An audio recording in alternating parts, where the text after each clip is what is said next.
Hey guys, tonight we journey back, deep into our own inherited memory, to understand the origin of a terror that still haunts us all.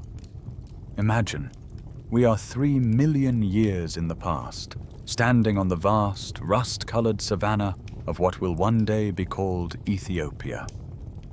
Before you lies a world bathed in the brilliant, harsh light of an African sun. But that sun, your only shield, is now touching the horizon, bleeding orange and purple across the sky.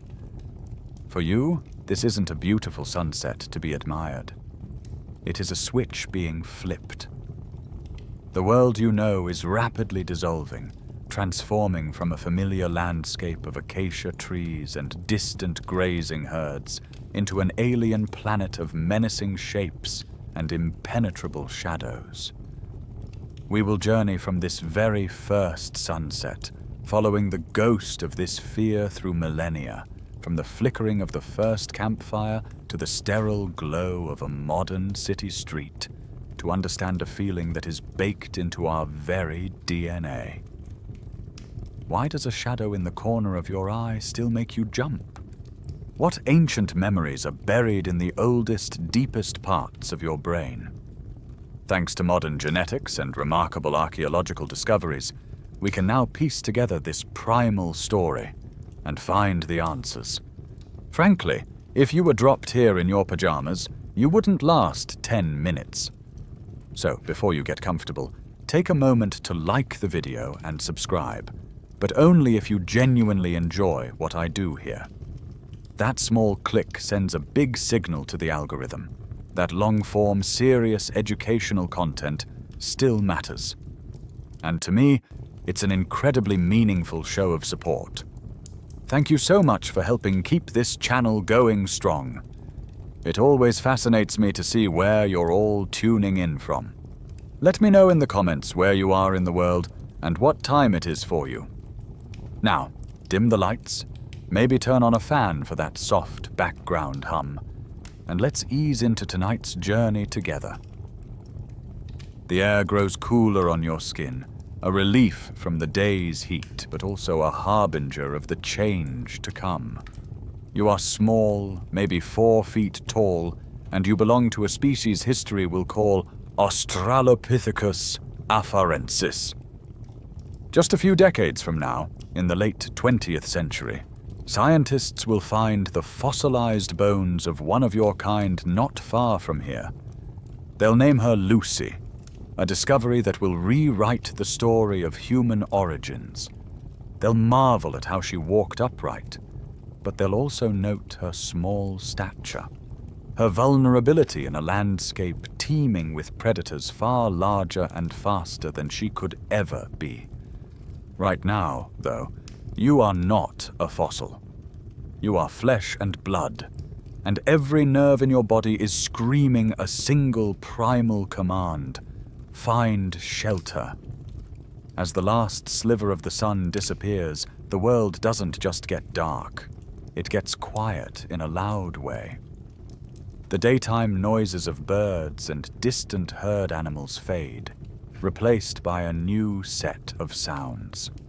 Subtler, closer, more sinister. Your brain isn't reasoning through this. It isn't composing a list of pros and cons about the approaching night. Deep inside your skull, a tiny almond-shaped cluster of neurons called the amygdala has taken complete control. This is the ancient reptilian part of your brain, the fear center. It has just received a signal from your eyes that says, light failing, and it has hijacked your entire system. It floods your body with adrenaline, sharpening your hearing, quickening your breath. It's a purely biological reaction, an inherited twitch passed down through countless generations that survived precisely because they had this twitch. Fight or flight.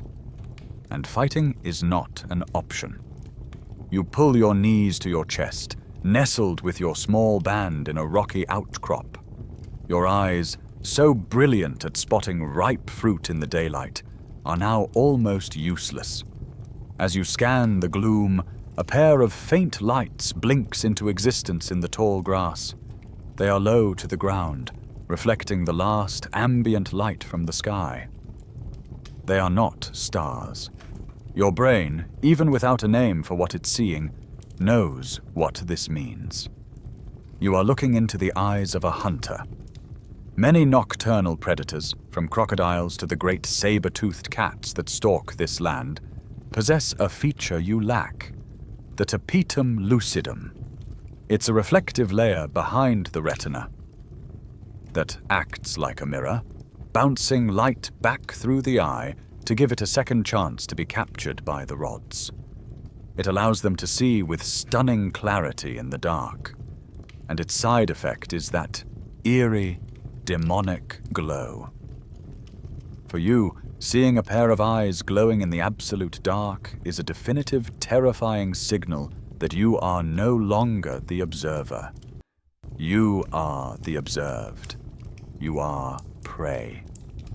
This entire drama, the shrinking world, the rising panic, the focus on survival, is the engine of your evolution.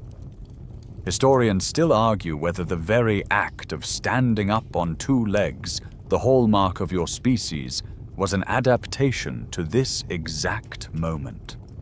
Was the transition to bipedalism driven by the need to see over the tall savanna grass, to catch that first glimpse of a predator during these vulnerable hours of dusk and dawn? Perhaps standing tall gave you just a few extra seconds of warning, the difference between life and death. It's a compelling idea. By freeing your hands, you would one day grasp tools and eventually the world. But maybe, just maybe, you first stood up simply to see the monster before it saw you. The fear is the architect, and the dark is its cathedral. The glowing eyes are gone now, vanished as suddenly as they appeared. The darkness they retreated into has somehow grown thicker, more absolute. A profound and terrifying helplessness washes over you as you are forced to confront the simple, brutal fact of your own biology. Your eyes have failed. The world that was, just moments ago, a rich tapestry of color and texture, the ochre of the soil, the deep green of the acacia leaves, the subtle tan of a gazelle's hide, has collapsed into a meaningless soup of gray and black. You are colorblind, your vision dissolving into a blurry, low-resolution monochrome.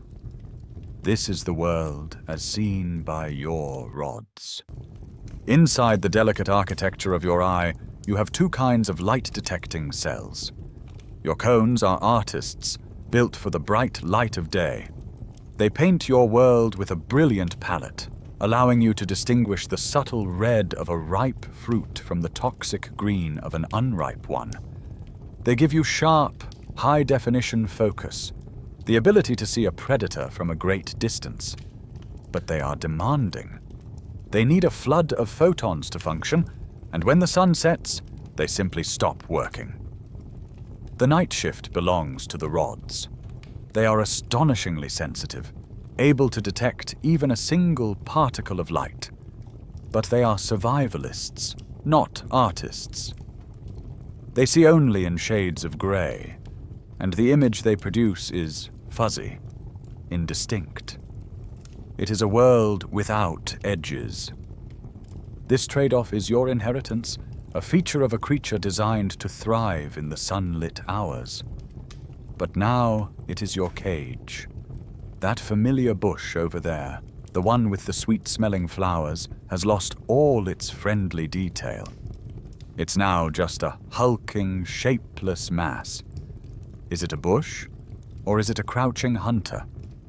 Your brain, starved of reliable data, defaults to the worst-case scenario. Depth perception is the next casualty. The landscape flattens into a series of overlapping silhouettes, making it impossible to judge distance. That faint rustle, is it right beside you, or 50 feet away in the grass? You have no way of knowing. You are visually adrift. And out there, In that blurry, flattened world are things that see this darkness as their stage. The fossil record tells us you shared this land with creatures like Dinophalis, a terrifyingly efficient predator. It was a false saber-toothed cat, about the size of a modern jaguar, with a powerful, stocky build made for ambush. Its eyes, packed with rods and backed by that reflective mirror, could pierce the gloom with ease. It was a nocturnal specialist, and you, with your failing daylight eyes, were precisely the sort of prey it specialized in. The darkness that blinds you is the very thing that gives it an overwhelming advantage. As the last light drains from the sky, a final strange trick is played upon your senses. It's a phenomenon that future scientists will call the Purkinje effect. As your eyes make the clumsy transition from cones to rods, your peak spectral sensitivity shifts.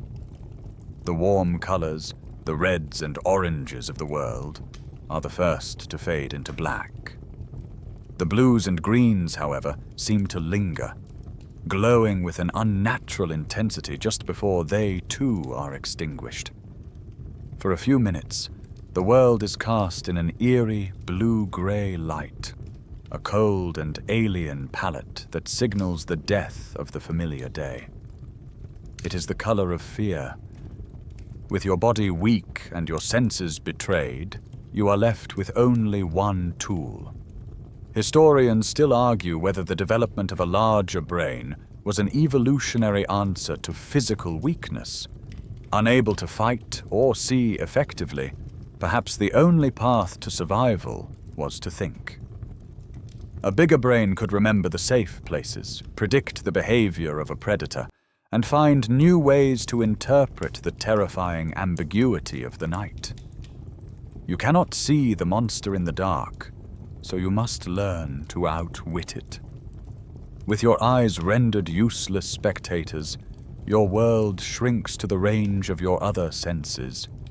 It is your ears that take the lead now, straining to build a picture of the world from sound alone. And the night is anything but silent. It is a primal orchestra, and you are trapped in the front row, forced to listen to a symphony you cannot comprehend. During the day, you can match a sound to its source. The chatter of monkeys is in the trees. The buzz of insects is in the air. The thud of hooves is on the plains. But in the dark, every sound is divorced from its cause, becoming a terrifying mystery that demands an immediate life-or-death interpretation. A twig snaps. It's a sharp, percussive crack that slices through the low hum of the insects. Your entire group freezes, a dozen sets of ears swiveling in the same direction. What was it? The footfall of something heavy? Or just a branch, weakened by the day's heat, finally giving way? A moment later, a low rustle from the tall grass. Is it the wind, weaving its way through the dry stalks? Or is it the sound of a great cat, its belly brushing the ground as it inches closer? You have no way to know. Every sound is a question, and every wrong answer is fatal. This is the tyranny of the unseen. Your brain is hardwired to react with extreme prejudice to this kind of auditory guesswork. It's a survival mechanism that scientists call auditory looming. Any sound that is rising in pitch or volume is instinctively perceived by your brain as approaching much faster than it actually is. It's an acoustic trick, an early warning system that gives you a precious split-second head start. So when that low growl from the darkness seems to get even a fraction of a decibel louder, your amygdala doesn't wait for confirmation. It screams, "Danger! It's here!" Long before your conscious mind can process the sound, you press yourself flatter against the cold rock, your heart hammering against your ribs, every muscle coiled and ready to bolt. You are not entirely defenseless. your kind has begun to master a new technology. At a place that will one day be called Lomekwi 3, archaeologists will uncover stones that your distant descendants shaped 3.3 million years ago. These are the oldest tools ever found, but they offer little comfort now. They are heavy choppers and anvils, good for smashing open nuts or bones. They are useless against the night. You cannot throw a 2-pound rock at a sound. Your technology is for the daylight world. In the dark, you are just soft-bodied prey, relying on instinct alone. Sometimes the most terrifying sound is the one you can't quite hear. It's a feeling more than a noise, a deep, resonant vibration that seems to hum in your bones. Large predators, like the big cats, can produce sounds far below the range of your hearing. This is infrasound. You don't consciously register it, but your body does. It manifests as a sudden, inexplicable wave of dread, a feeling of immense pressure, the hair on your arms standing on end for no reason at all. It is the physical sensation of being watched by something very, very large. It is in this crucible of auditory fear that the seeds of complex communication may have been planted. Paleoanthropologists debate the purpose of the first non-instinctive vocalizations. Were the first complex sounds our ancestors made attempts to mimic predator calls as a way to warn the group about the specific threat lurking in the darkness? A low, guttural click to signify the crocodile by the water's edge. A sharp, hissing sound to mean serpent in the grass. Your voice, your only potential weapon in the dark, might have first found its power not in describing the world, but in giving a name to the things that hunted you within it. The world built by your ears is one of sharp, sudden terrors, but there is another sense, more ancient and subtle, that is now hard at work. As the air cools and settles, it becomes a thicker, more effective carrier of information. You lift your head and draw in a long, slow breath through your nose. It is the sense of smell that takes over the watch, tasting the air for clues the other senses might have missed. The night breeze is a library of scents, each telling a story. There's the damp, loamy smell of the earth itself, cooling after the day's bake. A higher, sharper scent of ozone promises a distant rainstorm, still hours away. But it is the animal smells that your brain latches onto, sorting them with desperate urgency. This is the most direct of all your senses. When light enters your eye or sound vibrates your eardrum, the signals have to be processed and translated through several neural checkpoints before they reach the parts of your brain that feel emotion. But scent is different. The signals from your olfactory bulb, the part of your brain that processes smell, have a direct, unfiltered superhighway to both your amygdala, the seat of fear, and your hippocampus, the center of memory. This is why a scent can trigger a powerful, visceral fear response, or a long-forgotten memory before you've even had a chance to consciously identify it. It's a chemical alarm system that bypasses the need for thought. And tonight, the alarm is ringing. Carried on the breeze is a faint but unmistakable odor, the musky, heavy scent of a large feline. It's the smell of a predator, and it tells you not only that a hunter is near, but that it is upwind. The information is a double-edged sword.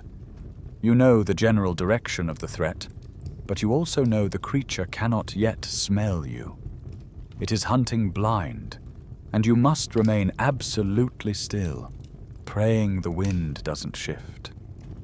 Your diet, a mix of plants, insects, and whatever meat you can scavenge, makes your relationship with smell incredibly complex. You are primarily a vegetarian, but you are also an opportunist. The scent of blood on the wind is the ultimate paradox. It is the smell of death, a stark warning that a kill has been made nearby and a powerful predator is likely still feeding. Your instincts scream at you to hide, but another, deeper instinct whispers of a rare and valuable prize. A fresh kill means protein, fat, energy that you cannot get from roots and berries. It is a high-risk, high-reward gamble. The darkness hides the feeding predator, but it also hides you. Do you risk investigating? Can you sneak in when the great cat has had its fill and steal a piece of the carcass? The scent of blood is both the smell of terror and the smell of opportunity, and the conflict it creates is a gnawing anxiety. Suddenly, a new scent cuts through the air. It's sharp, acrid, and unpleasant. It's a smell you have encountered before, usually in the final moments of a hunt. Many animals, in their last seconds of terror, release chemical signals from their bodies. Alarm pheromones. It's the literal smell of fear. While future scientists will debate its existence in humans, the biological mechanism is ancient and powerful. What you are smelling is the ghost of another creature's terror, the chemical signature of its violent death, which probably happened just minutes ago, just over that rise. The predator you smelled earlier has found its meal. You are safe for now, but the air is now thick with the lingering, invisible stain of that final, desperate moment. You have smelled the fear of another being, and it sharpens your own. This reliance on smell is a fragile thing. Scholars are divided on how significant the sense of smell was for early hominins compared to other primates. There is a theory that as your ancestors evolved, standing upright, relying more on sight, developing larger brains to process visual information, your once powerful sense of smell began to atrophy. You traded a dog's nose for an eagle's eye. It was a good trade for the daylight world, but a disastrous one for the night.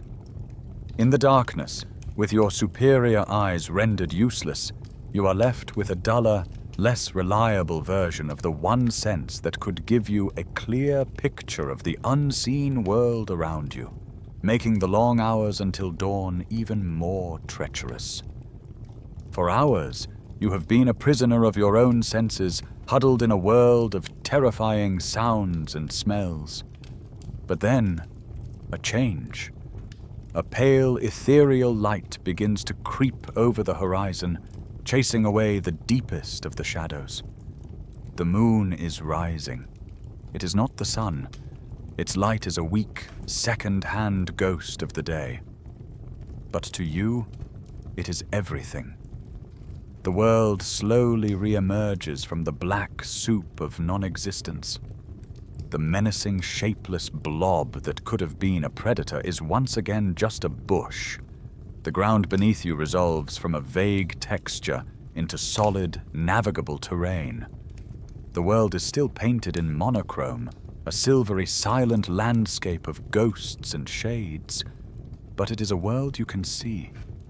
A collective sigh of relief, unspoken but deeply felt, ripples through your small group. The tension in your shoulders eases by a fraction. This relief, however, is temporary and conditional.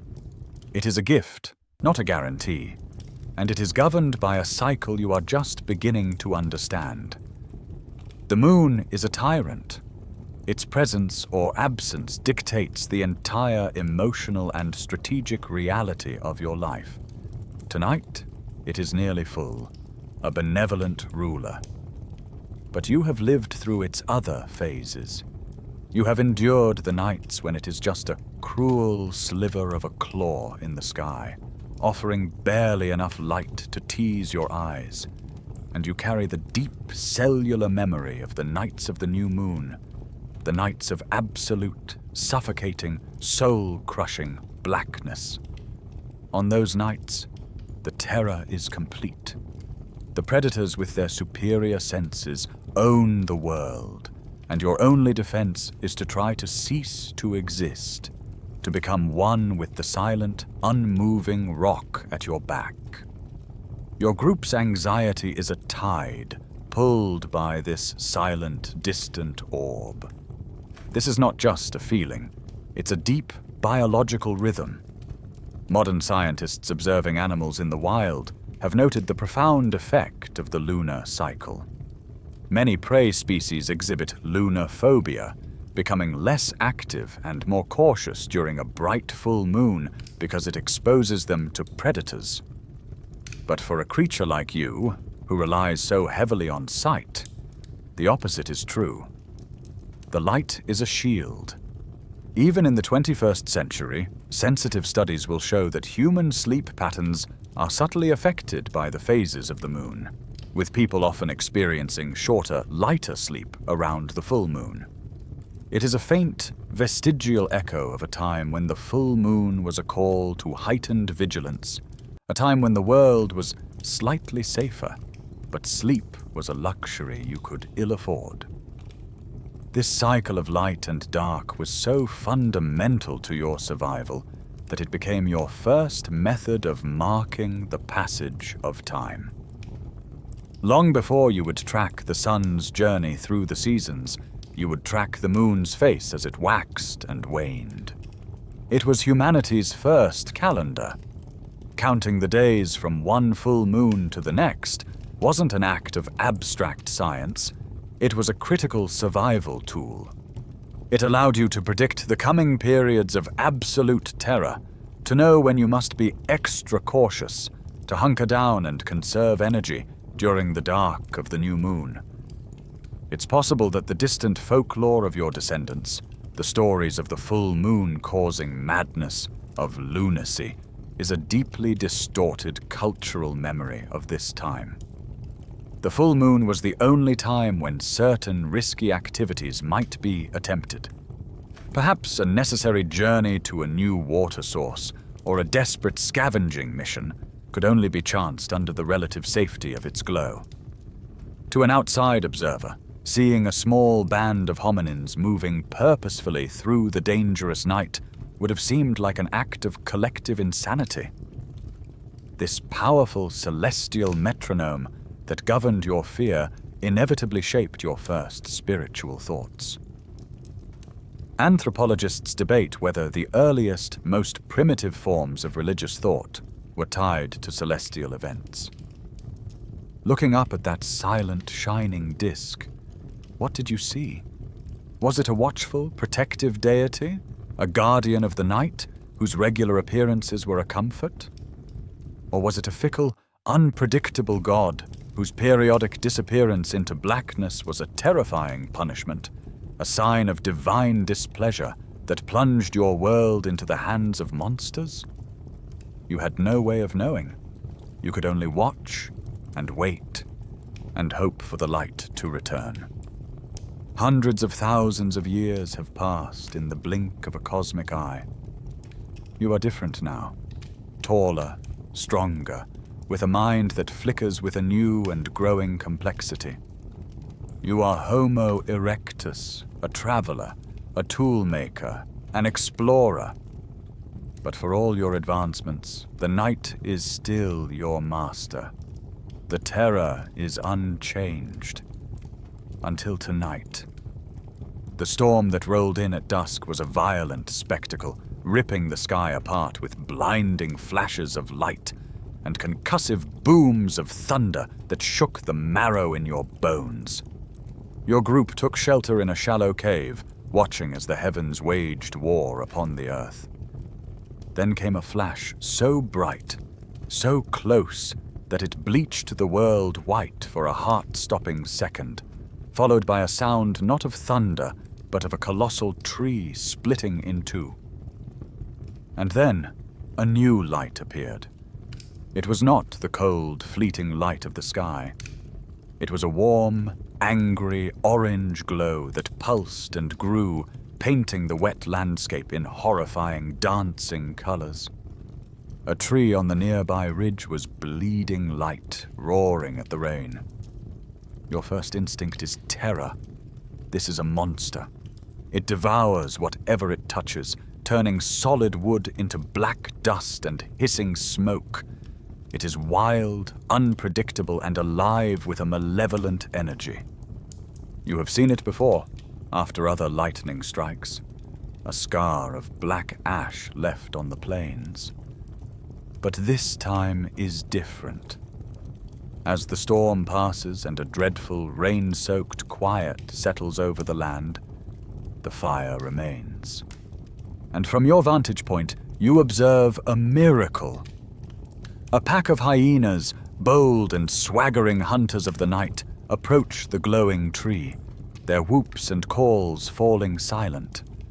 They stop at a distance, their eyes reflecting the strange light, their bodies tense with a confusion that mirrors your own. They are afraid. They circle. They whine. But they will not go near it. The fire monster is a guardian. It is a beast that scares away all the other beasts. This single observation changes the course of history. A new kind of courage, born of desperation and dawning intellect, sparks within your group. The process is slow, terrifying. You inch your way towards the burning tree, the heat pressing against your skin, the smoke stinging your eyes. It crackles and spits, a living thing that warns you to keep your distance. One of your group, the boldest, takes a long, dry branch and tentatively pushes it into the base of the fire. It catches. He pulls it back, now holding a smaller, portable piece of the monster. He holds a star on a stick. Future scientists, digging deep within the layered earth of a place called Wonderwork Cave in South Africa, will find the microscopic evidence of this exact moment. They'll analyze the layers of ash and charred bone fragments buried 1 million years in the past, confirming that this wasn't just a wildfire you warmed yourself by. This was controlled. This was the beginning of a partnership. This new power would become the single most important tool in your evolutionary arsenal. It provided warmth against the killing cold of the night. It provided light to banish the terror of the unseen. And most importantly, it allowed you to cook. A future primatologist named Richard Wrangham will call this the cooking hypothesis. He will argue that the act of cooking your food, the meat you hunt, the tough tubers you dig from the ground, is what made you human. Cooking is like external digestion. It breaks down tough cell walls and complex proteins before they even enter your body, making them easier to absorb. This unlocked a massive surplus of calories and nutrients, freeing up metabolic energy that your body could then pour into one incredibly greedy organ: your brain. This flickering flame isn't just a weapon. It is the fuel for the cognitive explosion that will eventually allow you to name the stars and question your own existence. But that future is a long way off. For now, you are faced with a new and overwhelming challenge. You hold a piece of captured lightning, but you do not know the secret of its birth. You cannot make it. This leads to the great question that will vex archaeologists for centuries. Was fire captured and controlled long before humans learned to make it at will? The evidence suggests yes. For tens of thousands of years, keeping this single precious flame out would have been your group's most sacred and all-consuming task. It was a living member of the clan, a mother flame, that had to be fed, sheltered from the rain, and defended. Letting it go out was not an inconvenience. It was a catastrophe, a return to the absolute predator-filled darkness from which you had just crawled. The fire has transformed your world. You are no longer cowering in the dark, a helpless victim waiting for the dawn. You are the master of a small, warm, luminous island in an infinite ocean of night. The oppressive, soul-crushing blackness has been pushed back, held at bay by the crackling, spitting perimeter of your hearth. This is a profound, intoxicating feeling of power. Here, in this circle of light, you are safe. You are warm. For the first time in the history of your species, you are not entirely at the mercy of the dark. But as the hours wear on, a new and subtle form of anxiety begins to creep in. Stare into the hypnotic, dancing flames for too long, and you become a different kind of blind. The bright light causes the pupils of your eyes to contract, and when you look away, back out into the night, the world beyond your campfire has vanished.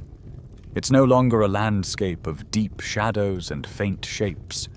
It is now a solid, impenetrable wall of absolute black.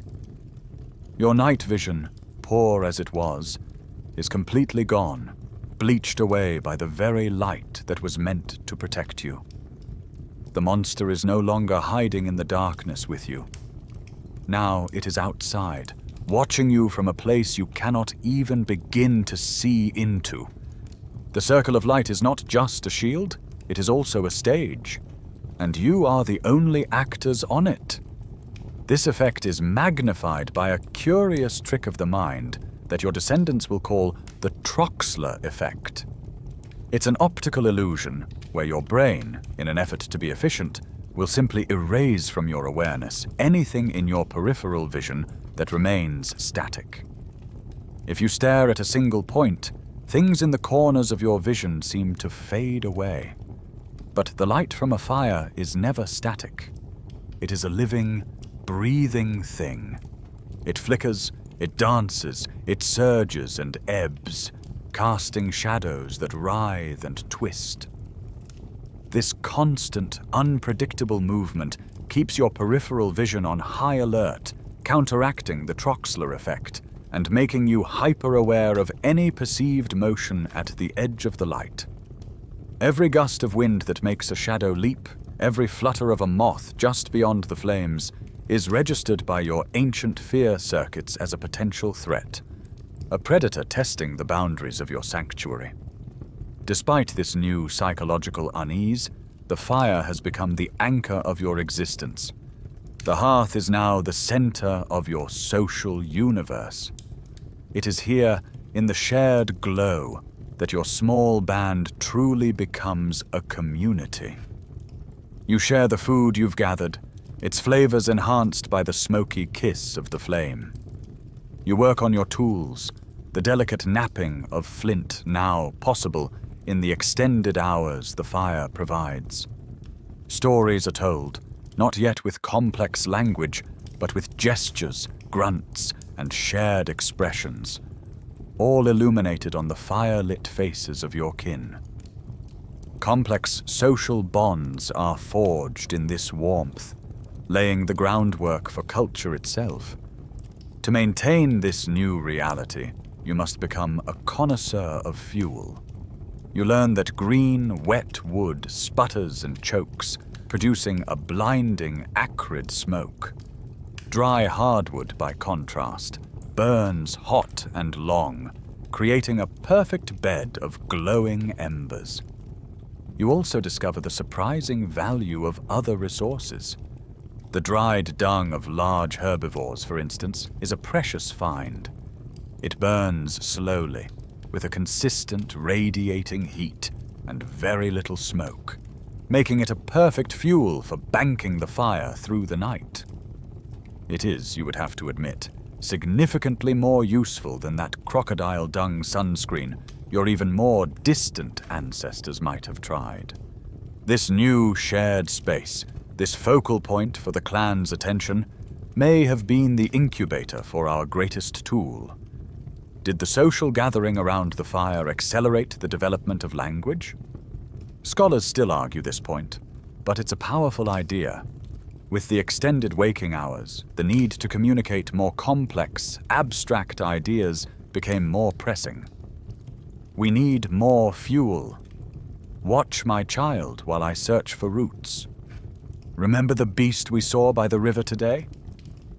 The fire created a shared context, a classroom and a theater, where the first true words may have been spoken, their sounds carried on the smoke and sparks into the vast, listening darkness.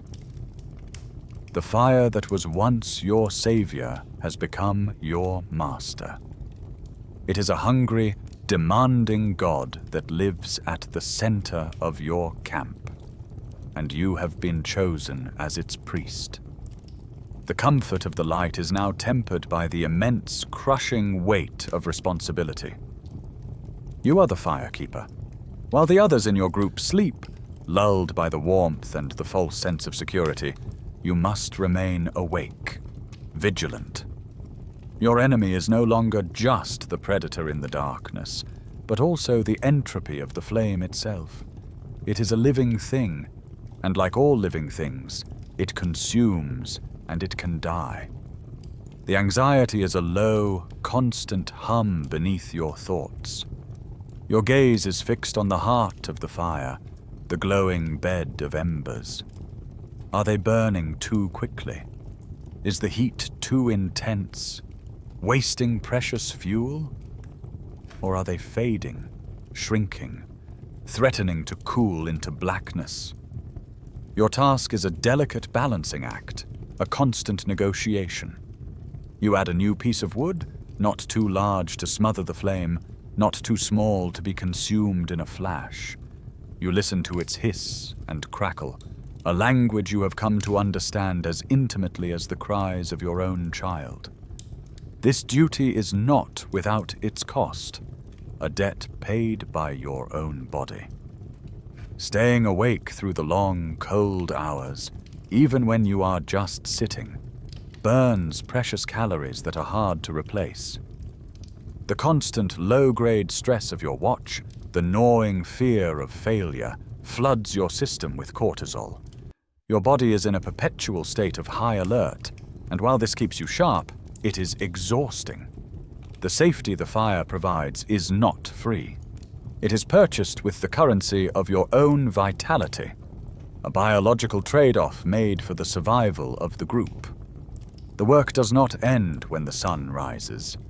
In fact, the most dangerous part of your job is performed in the daylight. The fire is always hungry, and its appetite is insatiable. The daily gathering of fuel is a perilous expedition. You cannot strip the area immediately around your camp bare. That would be short-sighted.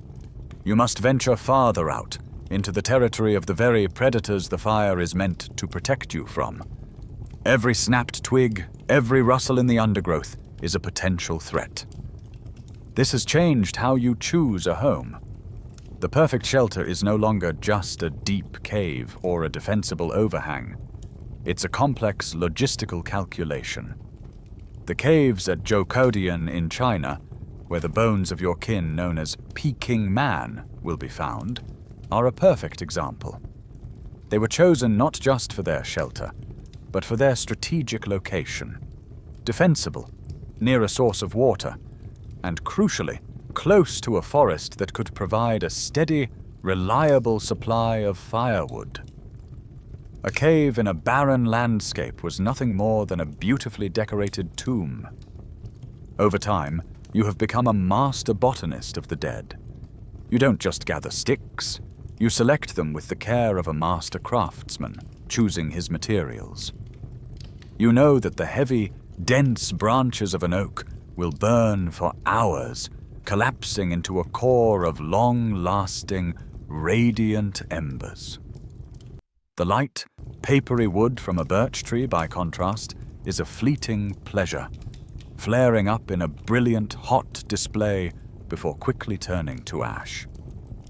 You learn to read the state of the wood, to know the difference between damp, smoky deadfall and perfectly seasoned timber that will burn clean and true. This isn't a hobby. This is essential life-sustaining knowledge, as important as knowing which berries are safe to eat or how to track a wounded deer. The deepest, most terrifying part of your anxiety stems from a single secret knowledge. You know how to keep the fire. You know how to feed it, shelter it, transport it. But you do not know how to make it. This is the debate that will preoccupy future archaeologists for millennia. When did your kind move from simply keeping fire to making it at will? They will find suggestive clues, scratched iron pyrites and dried tinder fungus at Neanderthal sites, hints that they knew how to strike a spark. But was this method reliable? Or was it a desperate last-ditch ritual, attempted only when the unthinkable had happened? For you now, the thought is too terrible to contemplate. Your fire was born from a lightning strike months ago. It is a mother flame, a single continuous chain of fire passed down from one watchman to the next. If you fail, if you fall asleep and it dies, the light goes out of your world, and you do not know if you can ever bring it back. Tens of thousands of years have passed. Your mind has a new shape, a new depth. You are a Neanderthal, or perhaps one of the first anatomically modern humans. You think in symbols, you remember your dead, and you have made a crucial strategic leap. You have moved from the open plains and shallow overhangs into the deep embrace of limestone caves. This is a fortress. The solid rock at your back protects you from the wind, the rain, and the bone-chilling cold of the encroaching ice age. The single entrance is a bottleneck, a fatal funnel for any predator foolish enough to attack your well-defended home. The fire burns brightly at the cave mouth, its light painting the stone walls with a warm, comforting glow. You are safer than any of your ancestors have ever been. But you have traded one fear for another. You have exchanged the living, breathing darkness of the savannah for something far older and more profound. Step away from the fire, past the living area where your family sleeps and works, and walk deeper into the throat of the cave. The light from the entrance shrinks behind you, becoming a distant star before winking out entirely. The sounds of the outside world, the wind, the crickets, the distant howl of a wolf, are muffled by tons of rock until they too disappear. You are now enveloped in a darkness of a kind your ancestors never knew. It is an absolute, perfect, geological blackness. It has a physical weight to it, a pressure on your senses. The silence is just as absolute, a pure absence of sound that makes the blood pulsing in your own ears roar like a trapped ocean. This is not the darkness of a single night, waiting for the dawn. This is the ancient, permanent darkness of the deep earth, a darkness that has not been touched by a single photon of light in 1,000,000 years. It is the darkness of a tomb. And in this perfect void, your brain, starved of all external stimuli, begins to do something strange and terrifying. It begins to eat itself. This is the world of sensory deprivation. Your mind is a pattern-seeking machine, and when it is given no patterns to seek, it creates its own. Faint geometric shapes, grids, zigzags, swirling dots of color begin to bloom in the blackness behind your eyes. These are not real. They are the artifacts of your own visual cortex firing in the void. Whispers seem to echo from walls that have no sound to reflect. The faint touch you feel on your arm is only the misfiring of your own nerves. Your brain is generating ghosts to populate the emptiness. This, perhaps, is the birthplace of the supernatural. The spirits are not in the cave. The spirits are in your head. This is why you do not live back here. The great, famous cave sites that your descendants will marvel at: Lascaux, Chauvet, Altamira, they are not homes.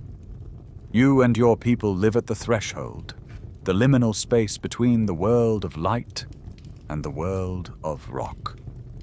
The deep interior of the cave, the place of absolute dark, is reserved. It is a sacred space, a sanctuary, the world's first cathedral. To enter it is to undertake a deliberate spiritual journey, and you do not make that journey empty-handed. You carry a small, hollowed-out stone, perhaps a piece of soft sandstone you've carefully shaped. In its shallow basin, you have placed a lump of rendered animal fat, tallow from a bison or a deer. The wick is a piece of dried moss, or perhaps the stringy, fibrous bark of a juniper tree. This is your lamp. It is a tiny, portable sun, and it is the only thing that stands between you and the hallucinating madness of the absolute dark. The flame it produces is steady and clean, with less smoke than a pine torch, perfect for illuminating the path ahead and for doing delicate work. But what is that work? Why do you and your people venture into this terrifying, sacred blackness, armed only with these flickering, sputtering lamps? This is the question that will haunt your descendants, one of the greatest mysteries in all of archaeology. What was the purpose of the magnificent art you are about to create on these hidden walls? Historians still argue whether it was a form of hunting magic, designed to capture the spirit of the great beasts before the hunt.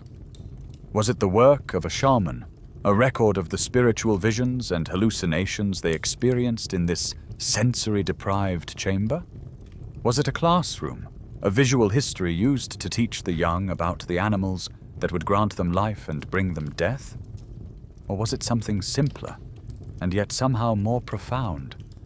Was it just art for art's sake? An explosion of human creativity in the deepest, darkest, quietest place on Earth? You are the only one who knows. You are the one chosen for this journey.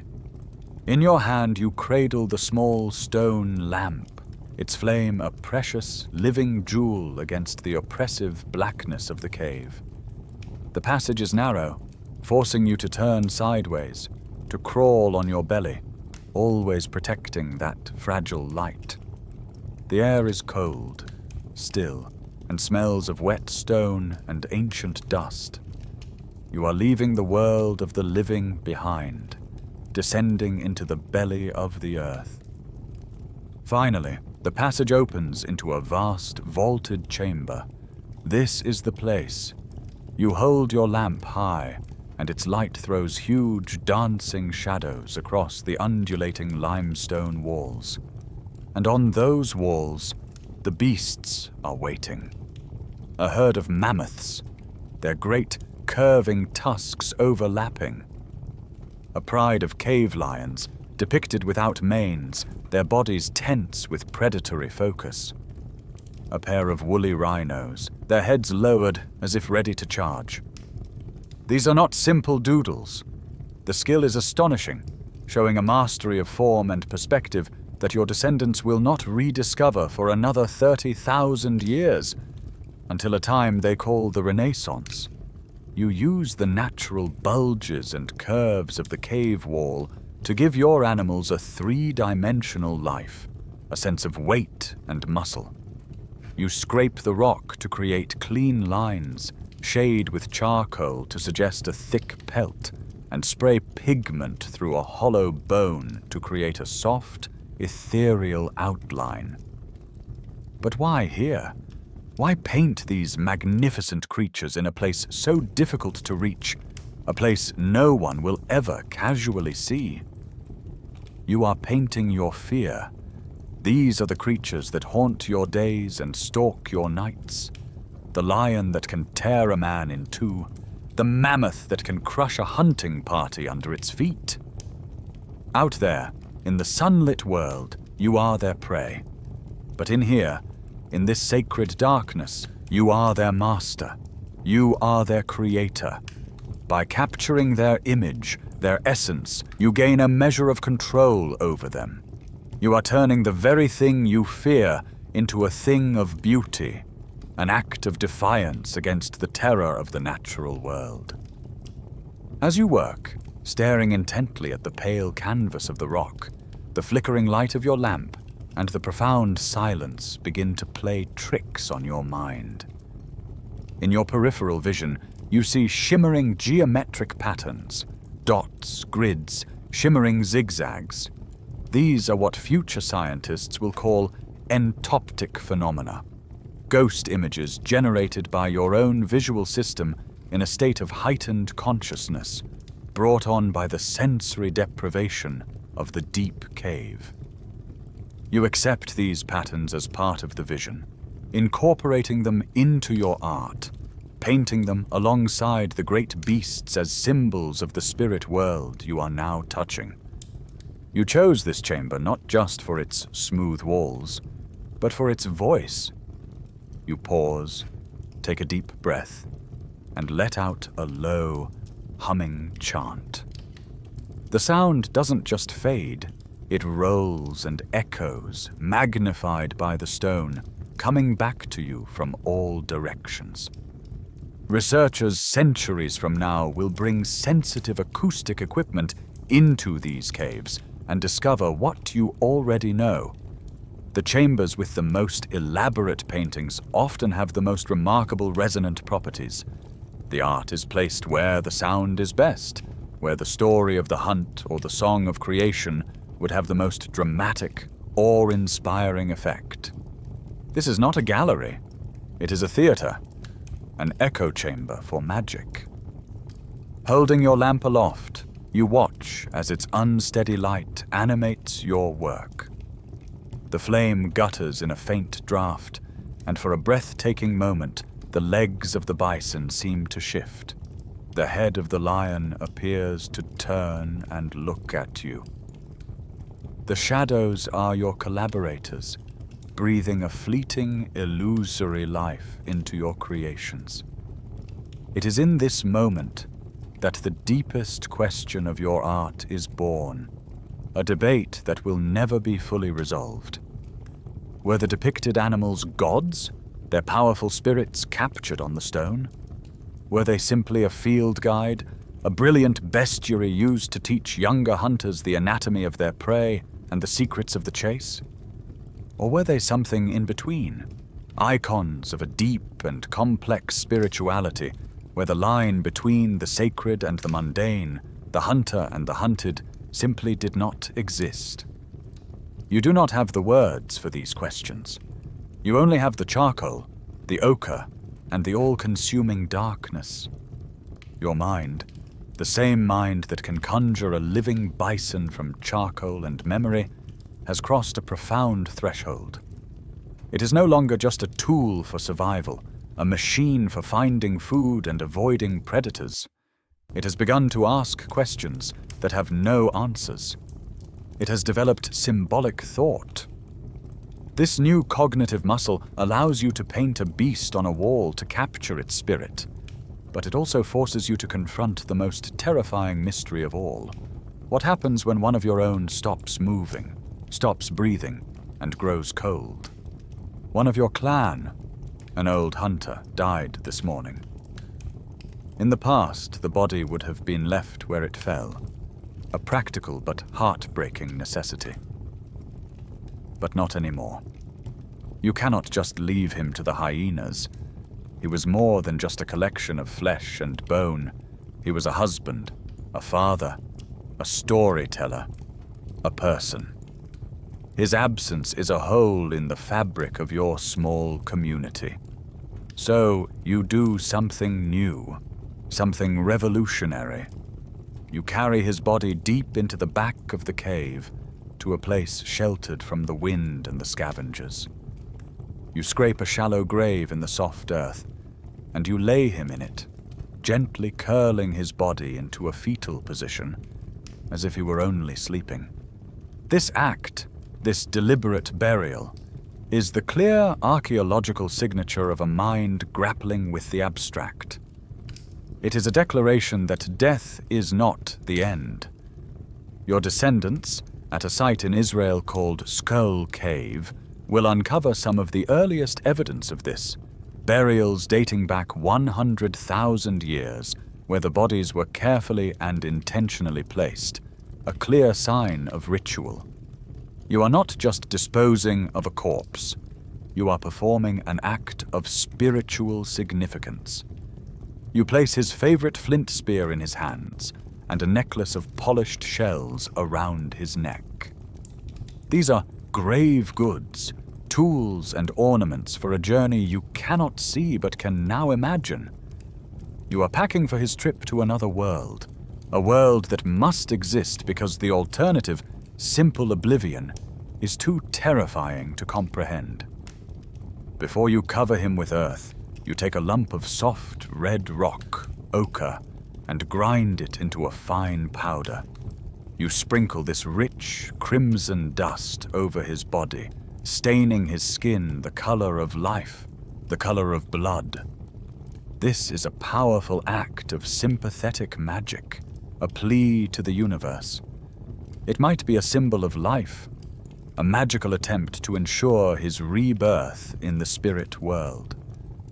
Or perhaps it is for you, the living, a way to connect the pale, cold stillness of death with the vibrant, warm redness of a living, breathing body. This new relationship with the dead gives birth to a new kind of fear. The darkness is no longer just a hiding place for lions and bears. It is now potentially inhabited. The spirits of your ancestors, freed from their physical bodies, now wander the night. The howl of the wind at the cave's mouth is no longer just the movement of air. Could it be the voice of the old hunter, trying to speak to you from the other side? A shadow that flits across the firelight. Is it a moth, or is it his ghost? Come back to watch over his family. The night is now haunted, not just by things that can kill your body, but by things that can touch your soul. The Neanderthals, your evolutionary cousins, were wrestling with these same profound ideas. At a place called Shanada Cave in modern-day Iraq, archaeologists will find the grave of a Neanderthal man, and in the soil around his bones, they will find clumps of ancient flower pollen. It is a beautiful, poetic image, the first flower burial, a sign of tender, ritualistic grief from a species often dismissed as brutish.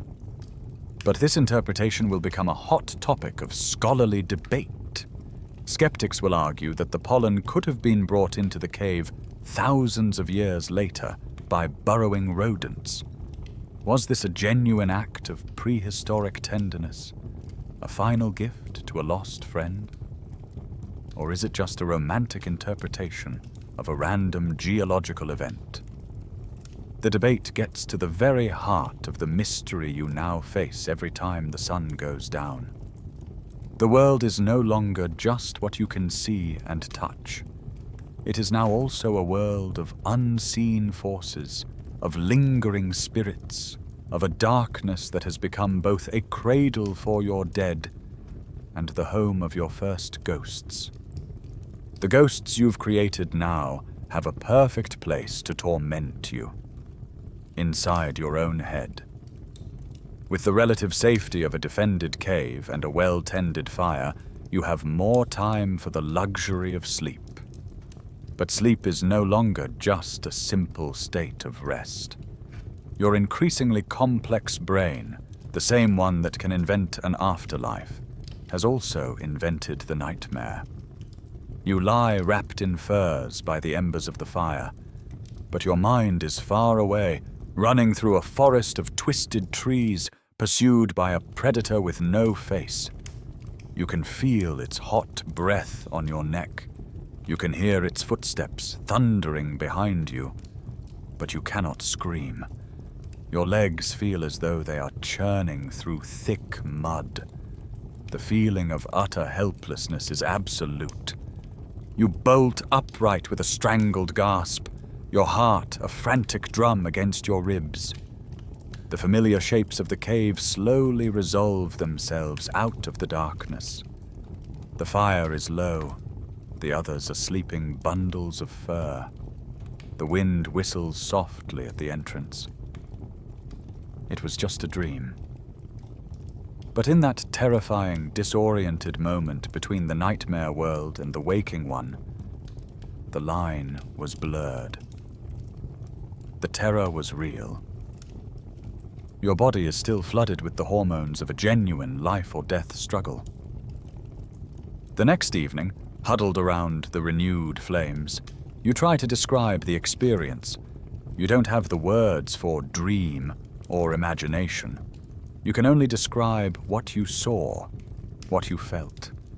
You tell the story of the faceless beast, of the forest that had no end.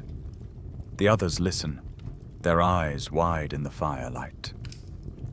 Another person shares a similar story, of falling from a great height that doesn't exist.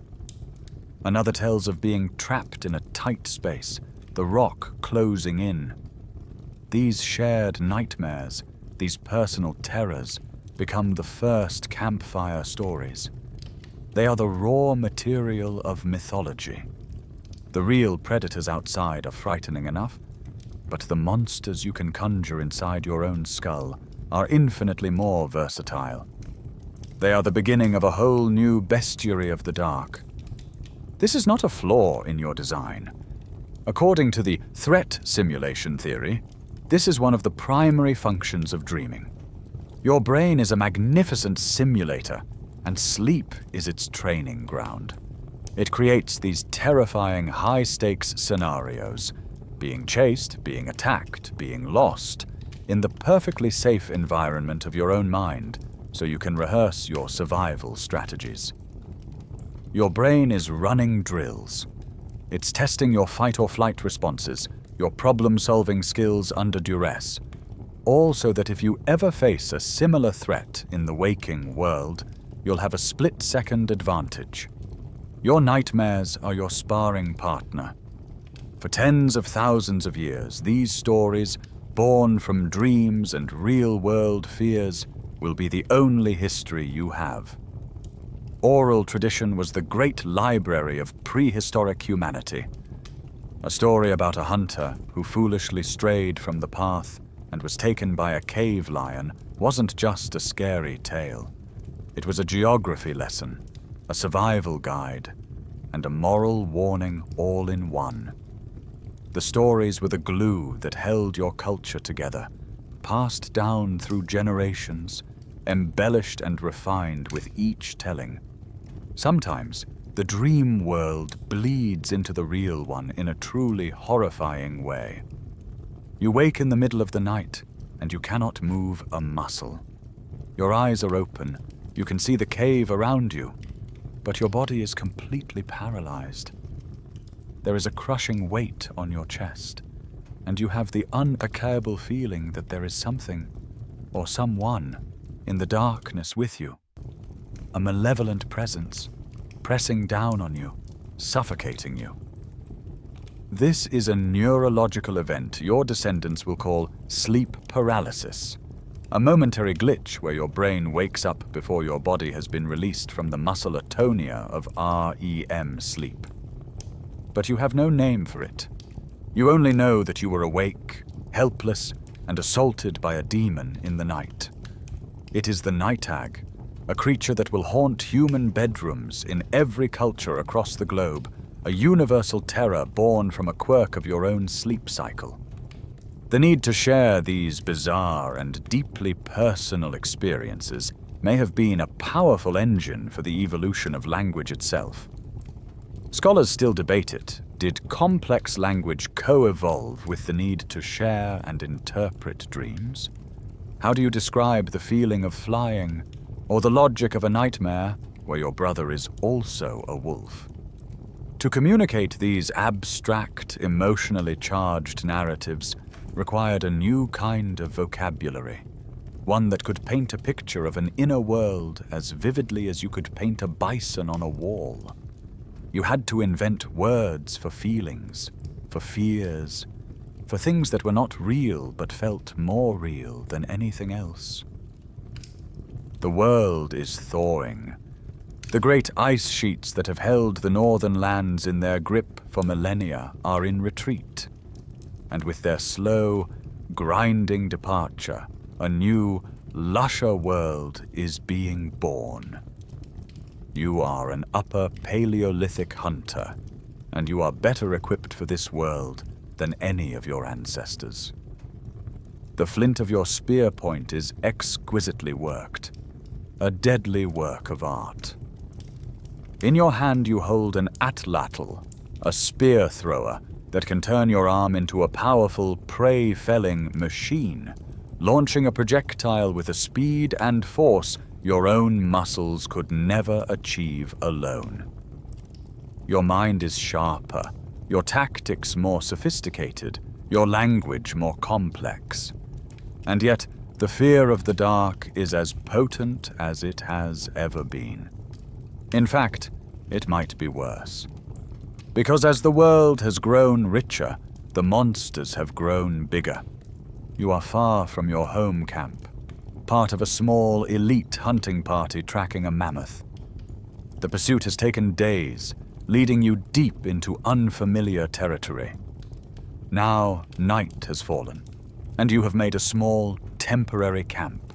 Your fire a tiny, defiant star against a landscape of immense, rolling plains and dark, coniferous forests.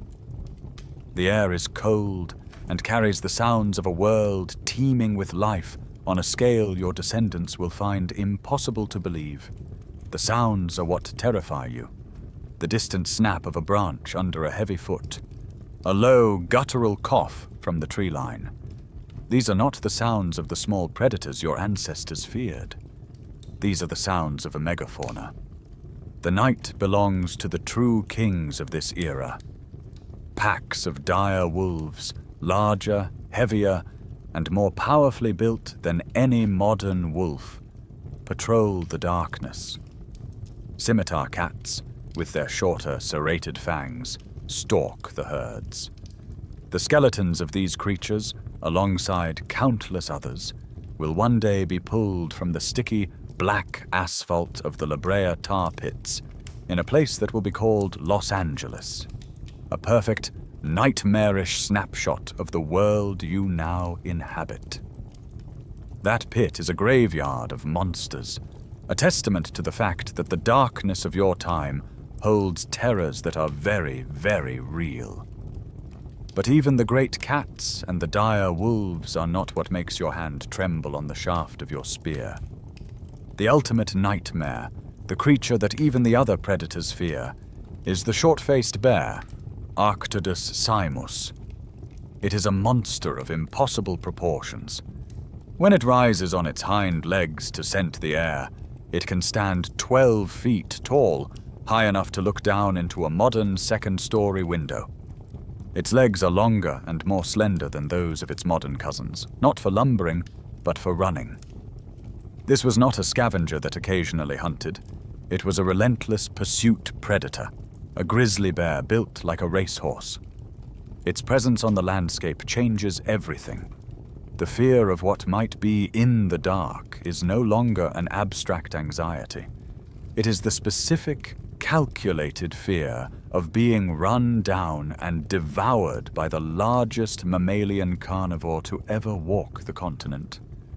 You are a formidable hunter, yes, but you are not yet the undisputed apex predator. You are, at best, a dangerous competitor. Future scientists analyzing the chemical isotopes locked within the fossilized bones of your people and the animals you lived with will reconstruct the intricate food web of your time. They will see that you hunted reindeer and horse, but they will also see that the cave lion hunted you. Your kind was in the middle of the food chain, not at the top. You were a mesopredator, a hunter who was also, frequently, the hunted. As you stare into the dancing flames, you feel a profound shift in the world, a sense that this age of giants is coming to an end. Every year, it seems the great herds are a little smaller, the sightings of the truly massive beasts a little rarer. This is the dawn of the great quaternary extinction event, and you are living right in the middle of it. This will become one of the most enduring debates in all of science, the overkill hypothesis. Were you and your people, with your increasingly deadly tools and cooperative hunting strategies, primarily responsible for wiping out these magnificent beasts? Were you simply too good at what you did, hunting the Megafauna into oblivion? Or was it the rapid climate change at the end of the Ice Age, the shifting forests and grasslands that collapsed their world and starved them out of existence? The answer, most likely, is a complex and messy combination of both. You are a participant in a global drama whose ending you cannot yet see. But tonight, huddled by your fire, you are not thinking about your place in history.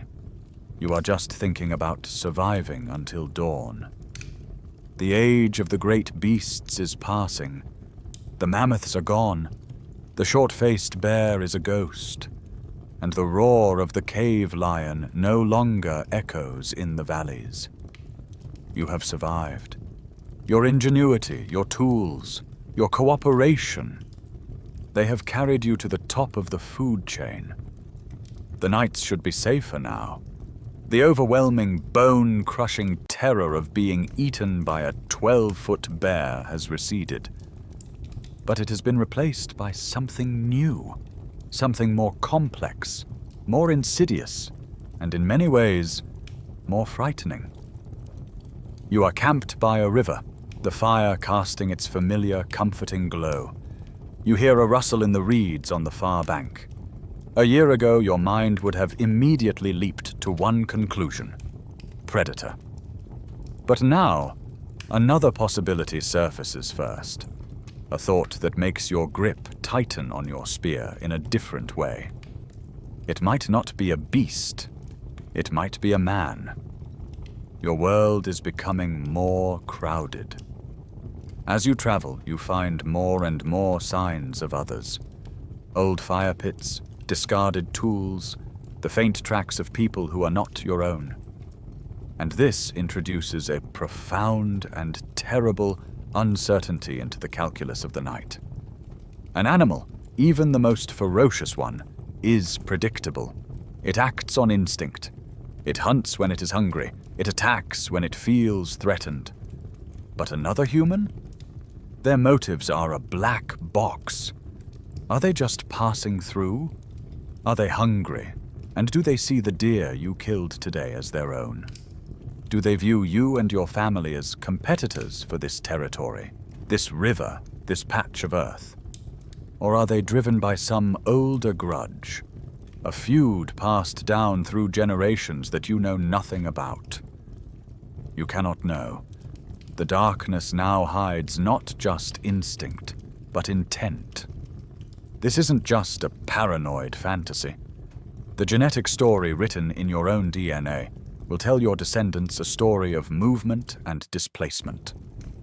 Modern geneticists, sequencing the genomes of ancient human remains, can trace the great migrations of Homo sapiens across the globe. They can see that as one group moved into a new territory, the genetic signature of the group that was there before them often vanished. Sometimes this happened through peaceful interbreeding and assimilation, but often it was a replacement. Your people were not the only people, and the encounters between different bands, different cultures, were not always friendly. The clearest, most brutal evidence for this will be unearthed by a riverbank in Sudan, at a site called Jebel Sahaba.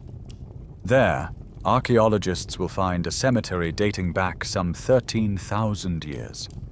It contains the bodies of men, women, and children, and dozens of them died violently. They were found with the sharp, jagged points of stone projectiles still embedded in their bones, lodged in their spines, their chests, their skulls. It is the oldest known evidence of organized, large-scale violence, a prehistoric massacre. It is a chilling testament to the fact that the most dangerous predator you could meet in the dark was, and always had been, another human. The technology that helped you conquer the beasts has now been turned against your own kind. The atlatl, the spear thrower that let you take down a giant bison from a safe distance, is now a weapon of war. It creates a terrifying new sound in the night. The simple swish of a hand-thrown spear is one thing, but the sharp, whip-like crack and the high-speed, menacing zip of a spear launched from an atlatl is something else entirely. It is the sound of a human death delivered from the shadows with terrifying efficiency. It is the sound of an arms race, a deadly game of innovation that you are now a part of. This reality has become the source of one of the most enduring arguments about your very nature, a debate that will rage for centuries among the philosophers and scholars of the future. Was your original, natural state one of peace and harmony? A noble savage living in a state of grace, as a thinker named Rousseau will later suggest? Or was your life, as his rival Hobbes will grimly put it, nasty, brutish, and short? A constant state of war where violence was the only language everyone understood. The archaeological evidence will be frustratingly ambiguous, with some sites suggesting peaceful coexistence, and others, like Jebel Sahaba, painting a picture of relentless conflict. The truth is likely as messy and complicated as you are. You are capable of deep empathy, loyalty, and love for your in-group, your family. But the stranger in the dark? The one with a different face, a different language, a different way of napping his flint? He is a threat. And in the uncertain gloom of the night, it is always better to assume the worst. The stranger in the dark is a terrifying prospect, but at least he is real. He is made of flesh and blood. Your spear can work on him, but your mind, now freed from the constant overwhelming fear of the Megafauna, has found a terrible new playground. It has begun to populate the darkness with things that are not real, things that your spear cannot touch. Your brain is a pattern-seeking machine, an engine of cause and effect. A sudden gust of wind cannot simply be the wind. It must have a cause, an agent. A strange splash in the swamp at night cannot be a fish. It must be a thing. Your mind's desperate need to explain the unexplained goes into overdrive in the darkness, and it begins to give every shadow a name, every strange sound a story. This is the birth of folklore. You live near a great marsh, and at night, strange gurgling sounds bubble up from the stagnant water, and wisps of faint, cold light sometimes dance over the peat. It is swamp gas, a natural phenomenon of decomposition. But you do not know this. Your mind weaves a story to contain the fear. There is a creature in the marsh, a being made of mud and weeds and drowned men's bones. It is the one who makes the sounds, the one who lights the strange corpse candles to lure lost travelers to their doom. You give it a name. By naming it, you give the fear a shape. It becomes a character in the story of your world. It is a monster, but it is a known monster. It has rules. It stays in the swamp. Don't go into the swamp at night. The fear is personified, and in a strange way, this makes it more manageable than the formless, nameless anxiety it replaced. This is a cognitive bias, a deep-seated instinct that once served you well. Future psychologists will call it pareidolia, the tendency to perceive a specific, often meaningful image in a random or ambiguous visual pattern. It's why you see a face in the clouds or the man in the moon.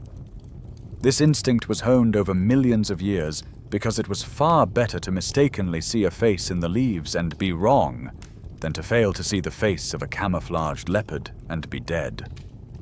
Your brain is hardwired to find faces, to find agents. So as you stare into the half-light of the moon, the gnarled bark of an ancient tree becomes the wizened, malevolent face of a forest spirit. The jumble of rocks on a hillside arranges itself into the form of a sleeping giant. The perception is not a gentle act of imagination. It is a real, visceral, and often frightening experience. Your mind is projecting monsters onto the blank canvas of the night. Many of these mythological creatures that you and others are creating are not just conjured from shadows. They are often the distorted, half-remembered ghosts of real animals. Centuries from now, travelers on a route called the Silk Road will find strange skeletons weathering out of the sands of the Gobi Desert. They will have the body of a lion, a powerful beak like an eagle, and strange horns. They are the bones of a long-extinct dinosaur, Protoceratops. But to the people who find them, they are the remains of griffins, the mythical guardians of treasure. The stories you tell are sometimes just echoes, the biological and cultural memory of creatures that once walked the earth, their terrifying forms passed down through generations until they become legends. As your societies become more complex, you learn to harness this fear, to turn it into a tool of social control. And its most common target is your children. The bogeyman you invent is a universal creature, a monster that lives in the shadows of every culture on Earth. Its purpose is singular, to enforce obedience. The bogeyman comes for children who don't listen to their parents, who wander off after dark, who refuse to go to sleep. He hides under the bed, or in the closet, or in the dark woods just beyond the village. He is the ultimate threat, a supernatural enforcer of the rules. The fear of the dark is weaponized, turned into the first and most effective form of parental discipline. These stories feel unique, born of your specific landscape and your specific fears. But are they? Folklorists and linguists in the distant future will look at the myths from every corner of the globe and see the same patterns, the same characters, the same deep structures reappearing over and over again. Do all myths stem from a single proto-myth that traveled with your ancestors as they walked out of Africa? This is a fierce and fascinating debate. Perhaps the story of the swamp monster, the vengeful ghost, and the child-snatching bogeyman are not 1,000 different stories, but one ancient story told in 1,000 different languages. A single primal fear that has followed you and haunted you since the very beginning. Your mind has mapped the monsters of the earth, giving them names and stories. But now you lift your gaze from the horizon and look up. For generations, the night sky has been the one constant, the one predictable thing in a chaotic world. The patterns of the stars are a familiar ceiling, a celestial map that wheels overhead with a comforting clockwork regularity. But tonight, that clock is broken. There is a new star, a star that does not belong. It is a smudge of faint, white light with a long, ghostly tail, a celestial wound bleeding across the familiar constellations. A comet. You do not know what it is, only that it is a violent disruption of the sacred, unchanging order of the heavens. It is a terrible omen. The elders of your village gather, their faces etched with worry in the firelight, trying to decipher its meaning. Does it foretell a drought? A plague? The death of a chieftain? The sky is supposed to be the realm of the gods, the home of the ancestors, a place of permanence. This intruder is a sign of divine displeasure, a cosmic arrow pointing towards a future filled with misfortune. A week later, a new terror. As you watch the sky, one of the stars falls, streaking across the darkness in a brilliant, silent flash. Then another, and another. Soon the sky is raining light, a cascade of fiery tears. A meteor shower. To you, this is not a beautiful, romantic spectacle. It is the sky literally falling apart. The roof of your world is collapsing. The firmament is shattering. It is a sign of chaos, a prelude to the end of everything. You huddle together, a profound sense of cosmic helplessness washing over you. The monsters on Earth you can at least try to fight. But what spear can you throw at a falling star? But these are just whispers of the true horror the sky can unleash. The ultimate terror comes not in the night, but in the middle of a perfectly ordinary day. The sun is high, the world is bright and warm and safe. And then, you notice something is wrong. A small, dark bite has been taken out of the edge of the sun. Slowly, inexorably, this shadow creeps across the sun's face, devouring the source of all life and light. A deep, unnatural twilight descends. The birds, confused, begin to roost. The temperature drops. The colors of the world become strange and muted. That same eerie, blue-gray light you know from the moments just before total darkness. This is a solar eclipse, and it is a complete violation of every rule of existence. It triggers your most ancient, hardwired fears on a scale you have never imagined. Your amygdala, that primal fear center, doesn't know the difference between the sun being eaten by a sky monster and a saber-toothed cat leaping from the bushes. It only knows that the fundamental condition for your survival, light, is disappearing when it should not be. The panic is absolute. Ancient cultures went to extraordinary lengths to document and interpret these terrifying celestial events. In Mesopotamia, astronomers kept meticulous records on clay tablets, noting the appearance of comets and the timing of eclipses. But these were not scientific journals. They were omen reports for the king. An eclipse was not an interesting alignment of celestial bodies.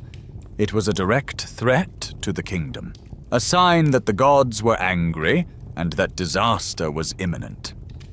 The desperation to predict, and therefore control, this celestial fear drove some of the most brilliant minds of the ancient world. On a Greek shipwreck from the 2nd century BC, explorers would one day find a device of breathtaking complexity. The Antikythera mechanism. It was a sophisticated analog computer of interlocking bronze gears, capable of predicting the movements of the planets and, most importantly, the timing of eclipses. Imagine the power this would give you, to be able to tell your people, in 3 days the sun will be devoured, but do not fear, for I have foreseen it, and it will return. It is an attempt to fight the terror of the sky with the power of the human mind. But how far back does that knowledge go? That is a question that sparks intense scholarly debate. You look at the great stone circles your own people have built, megalithic structures like Stonehenge, and see that they are clearly aligned with the solstices, the longest and shortest days of the year. They are giant calendars. But could they do more? Historians still argue about the extent to which prehistoric cultures possessed this kind of astronomical knowledge? Were they capable of the complex, long-term observations needed to predict something as intricate as a lunar or solar eclipse? Or was their knowledge limited to the simpler, more obvious cycles of the sun and moon?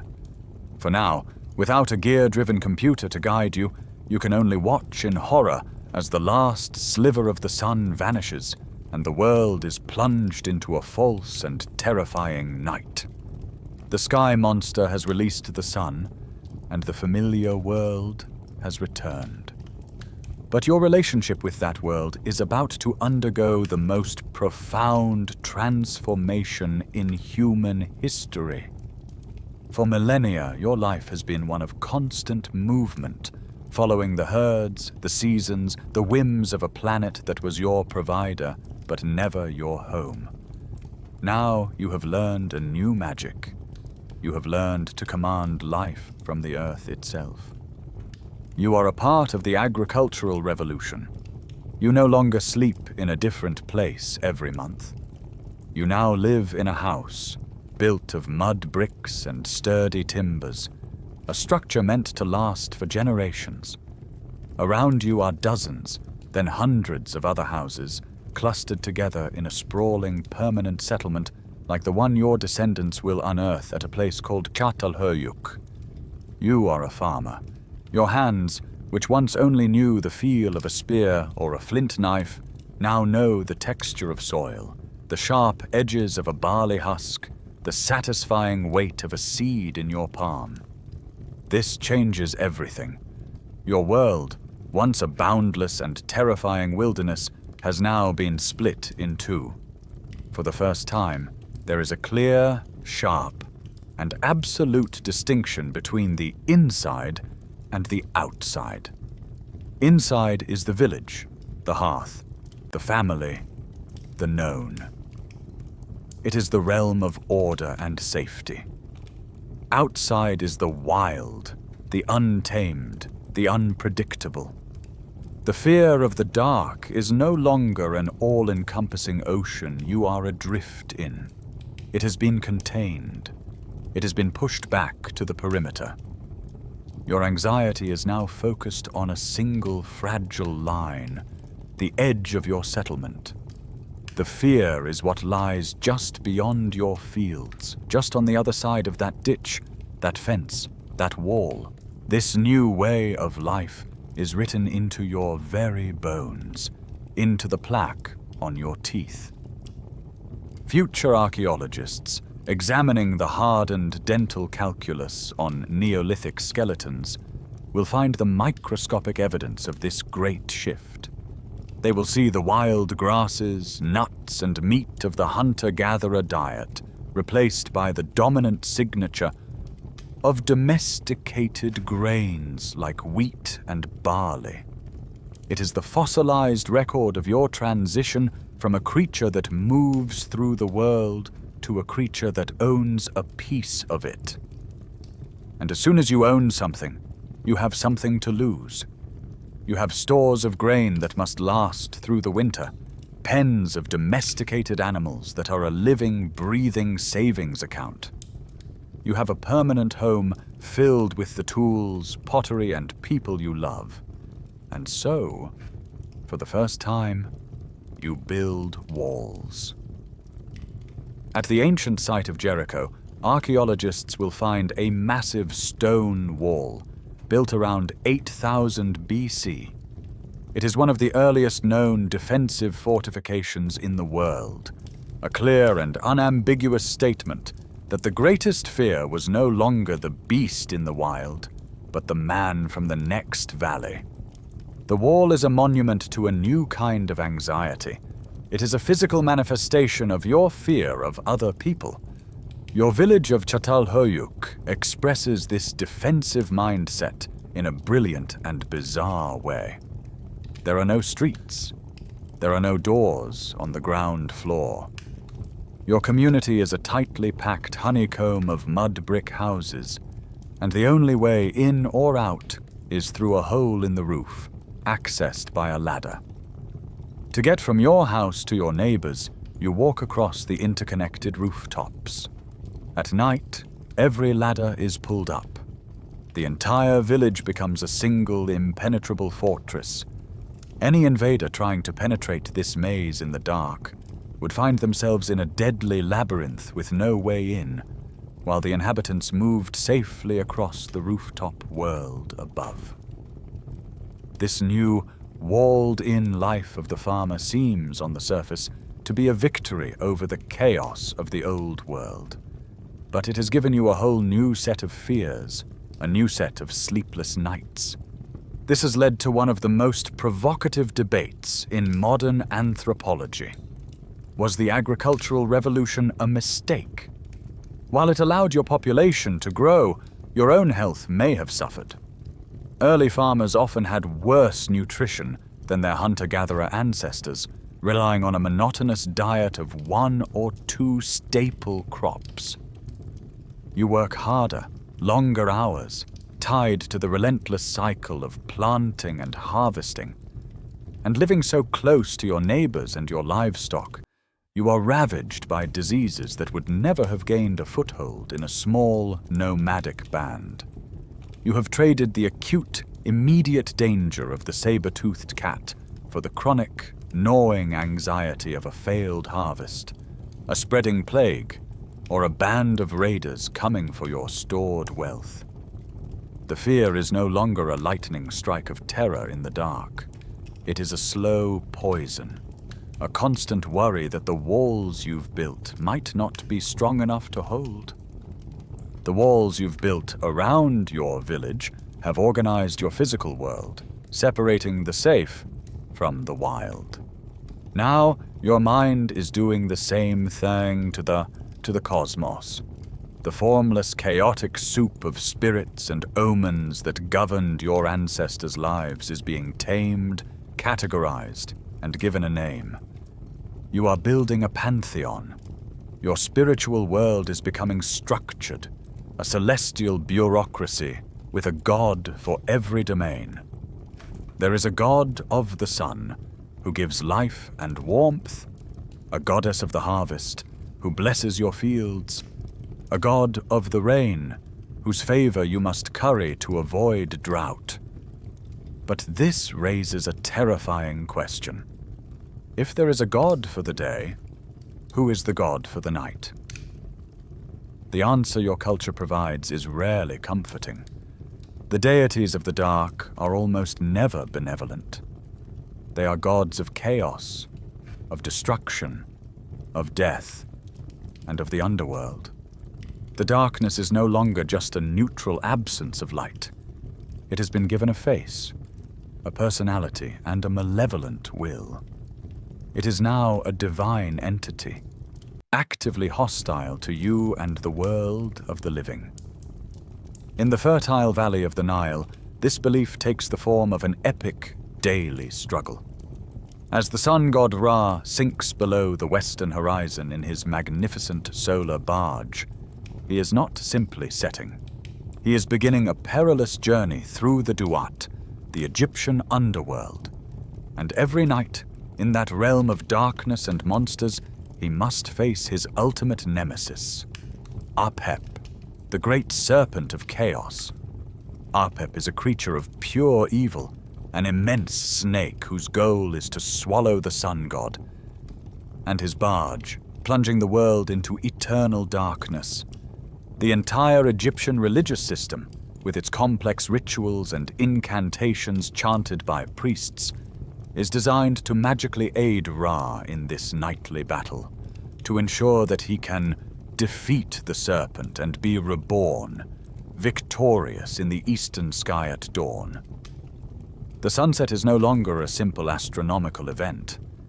It is the beginning of a cosmic war, and the fate of the world hangs in the balance every single night. This kind of organized, state-sanctioned religion is a direct consequence of the agricultural world you now inhabit. Managing a large, settled population, organizing massive irrigation projects, and controlling the surplus of grain requires a new level of social cohesion and authority. The priesthood, with its secret knowledge and its direct line to the gods, provides that authority. The shared belief in the nightly battle between Ra and Apep binds your society together, a social glue that ensures order and a shared sense of purpose in a world that is still frightening and unpredictable. This fear of a dark, malevolent divinity is not unique to the Nile. In the Mesopotamian world, between the Tigris and Euphrates rivers, the underworld is the domain of the goddess Ereshkigal. It is a grim, joyless place, a land of dust and shadows from which there is no escape. The fear of your own death becomes inextricably linked with the fear of an eternity spent in this gloomy, lightless kingdom. This cosmic terror even trickles down into the most intimate of human experiences: sleep. To your Egyptian mind, sleep is a brush with death. You believe that your soul, your Ba, leaves your physical body every night to travel in that same dangerous underworld that Ra must navigate. The greatest fear is that your soul might get lost, or be devoured by the demons that dwell there, and fail to find its way back to your sleeping body by morning. Every night when you close your eyes, you are unknowingly embarking on the same perilous journey as your sun god. Over centuries, this raw personification of darkness will evolve. Historians will one day argue whether a period around the first millennium BC, which they'll call the Axial Age, saw a great global shift in religious and philosophical thought. They will debate whether cultures across the world, from Persia to Greece to China, independently began to move away from localized nature deities and towards more abstract, universal concepts. The specific god of your local swamp and the great serpent who attacks the sun begin to merge and transform into something bigger. A universal principle of evil, a cosmic force of darkness locked in an eternal struggle with a universal force of good and light. The fear of the dark is graduating from a specific mythological monster into a grand philosophical concept that will shape the morality and metaphysics of the entire world to come. The gods of the night may rule the hours from dusk till dawn, but as a farmer, you have a new and more formidable darkness to contend with. It does not arrive with the setting of the sun. It creeps in day by day, a slow and chilling theft of the light. The days are growing shorter. The sun's arc across the sky is lower, weaker, its light thinner and more watery. This is the long dark of winter, and it is a fear born of mathematics and hunger. Your granary is full, the fruits of a long summer of back-breaking labor. But as the nights lengthen, a cold anxiety begins to gnaw at you. You look at your stores of grain, and you look at the fading light, and you do the grim calculation. Will it be enough? Will the food last until the sun returns with enough strength to coax new life from the frozen earth? Every meal you eat is a small depletion of your family's chance of survival. The darkness you fear most is not the one filled with spirits or predators. It is the darkness of a cold, empty belly in a world where nothing grows. This anxiety builds to a fever pitch as you approach the nadir of the year, the winter solstice. This is the longest, blackest night of them all, the day the sun seems to hang, defeated at its lowest point in the sky, before beginning its slow, uncertain climb back towards the warmth of spring. Your entire community feels this collective dread. The sun is not just a ball of fire, it is the source of life, and it appears to be dying. So you do what humans have always done in the face of overwhelming fear. You turn to magic. You and your people gather to perform rituals of light, desperate acts of sympathetic magic designed to beg, bribe, or magically compel the sun to return. These are the first winter solstice festivals, a tradition that will echo through nearly every culture in the Northern Hemisphere. The Romans will call it Saturnalia, a week of feasting and chaos to honor the god of the harvest. The Norse and Germanic tribes will call it Yule, a festival of fire and feasting to mark the sun's rebirth. The followers of the mystery cult of Mithras will celebrate the birth of their sun god on this very day. They are all different, yet they are all the same. A collective shout of defiance into the teeth of the longest night. The centerpiece of your own tradition is the Yule log. It is not just any piece of firewood. It is a massive section of a tree trunk, carefully selected and ceremonially brought into your longhouse. It is so large it will take the effort of many men to drag it into place. On the night of the solstice it is lit, and it must, by tradition, burn continuously through the entire night and into the next day, a single, monumental flame against the oppressive darkness. This is your offering, your magical hearth, a miniature sun burning in your home to show the real one the way back. When it finally burns down, you will carefully collect its embers. They are believed to hold the protective power of the sun, and you will scatter them in your fields to ensure a good harvest and keep them in your home to ward off evil spirits and lightning for the coming year. What you don't know is that the sun's return is not always guaranteed to be swift. Your world is more climatically volatile than you can imagine. Future scientists drilling deep into the Greenland ice sheet will pull up cores of ice that contain a perfect year-by-year record of the planet's climate history. These ice cores will show that ancient civilizations were often at the mercy of sudden, dramatic climate shifts. A massive volcanic eruption on the far side of the world could throw so much ash into the atmosphere that it would create a volcanic winter, dimming the sun's light for years, leading to crop failures and famine. To you, it would be inexplicable, a terrifying sign that your rituals had failed and the gods had abandoned you. This deep, climate-driven anxiety will continue to haunt your descendants, leading to one of the darkest chapters of human history. Historians still debate it. To what extent did the Little Ice Age, a period of bitter cold that gripped Europe from the 14th to the 19th centuries, influence social phenomena like the Great Witch Hunts?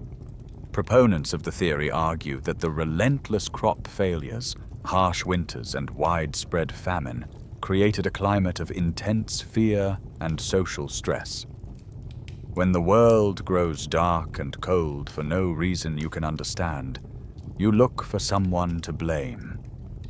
And it is all too easy to blame the outcast, the old woman on the edge of the village, accusing her of consorting with the forces of darkness to blight the crops and steal the sun. The fear of a literal, natural darkness had become the fuel for a terrible, metaphorical, and murderous one.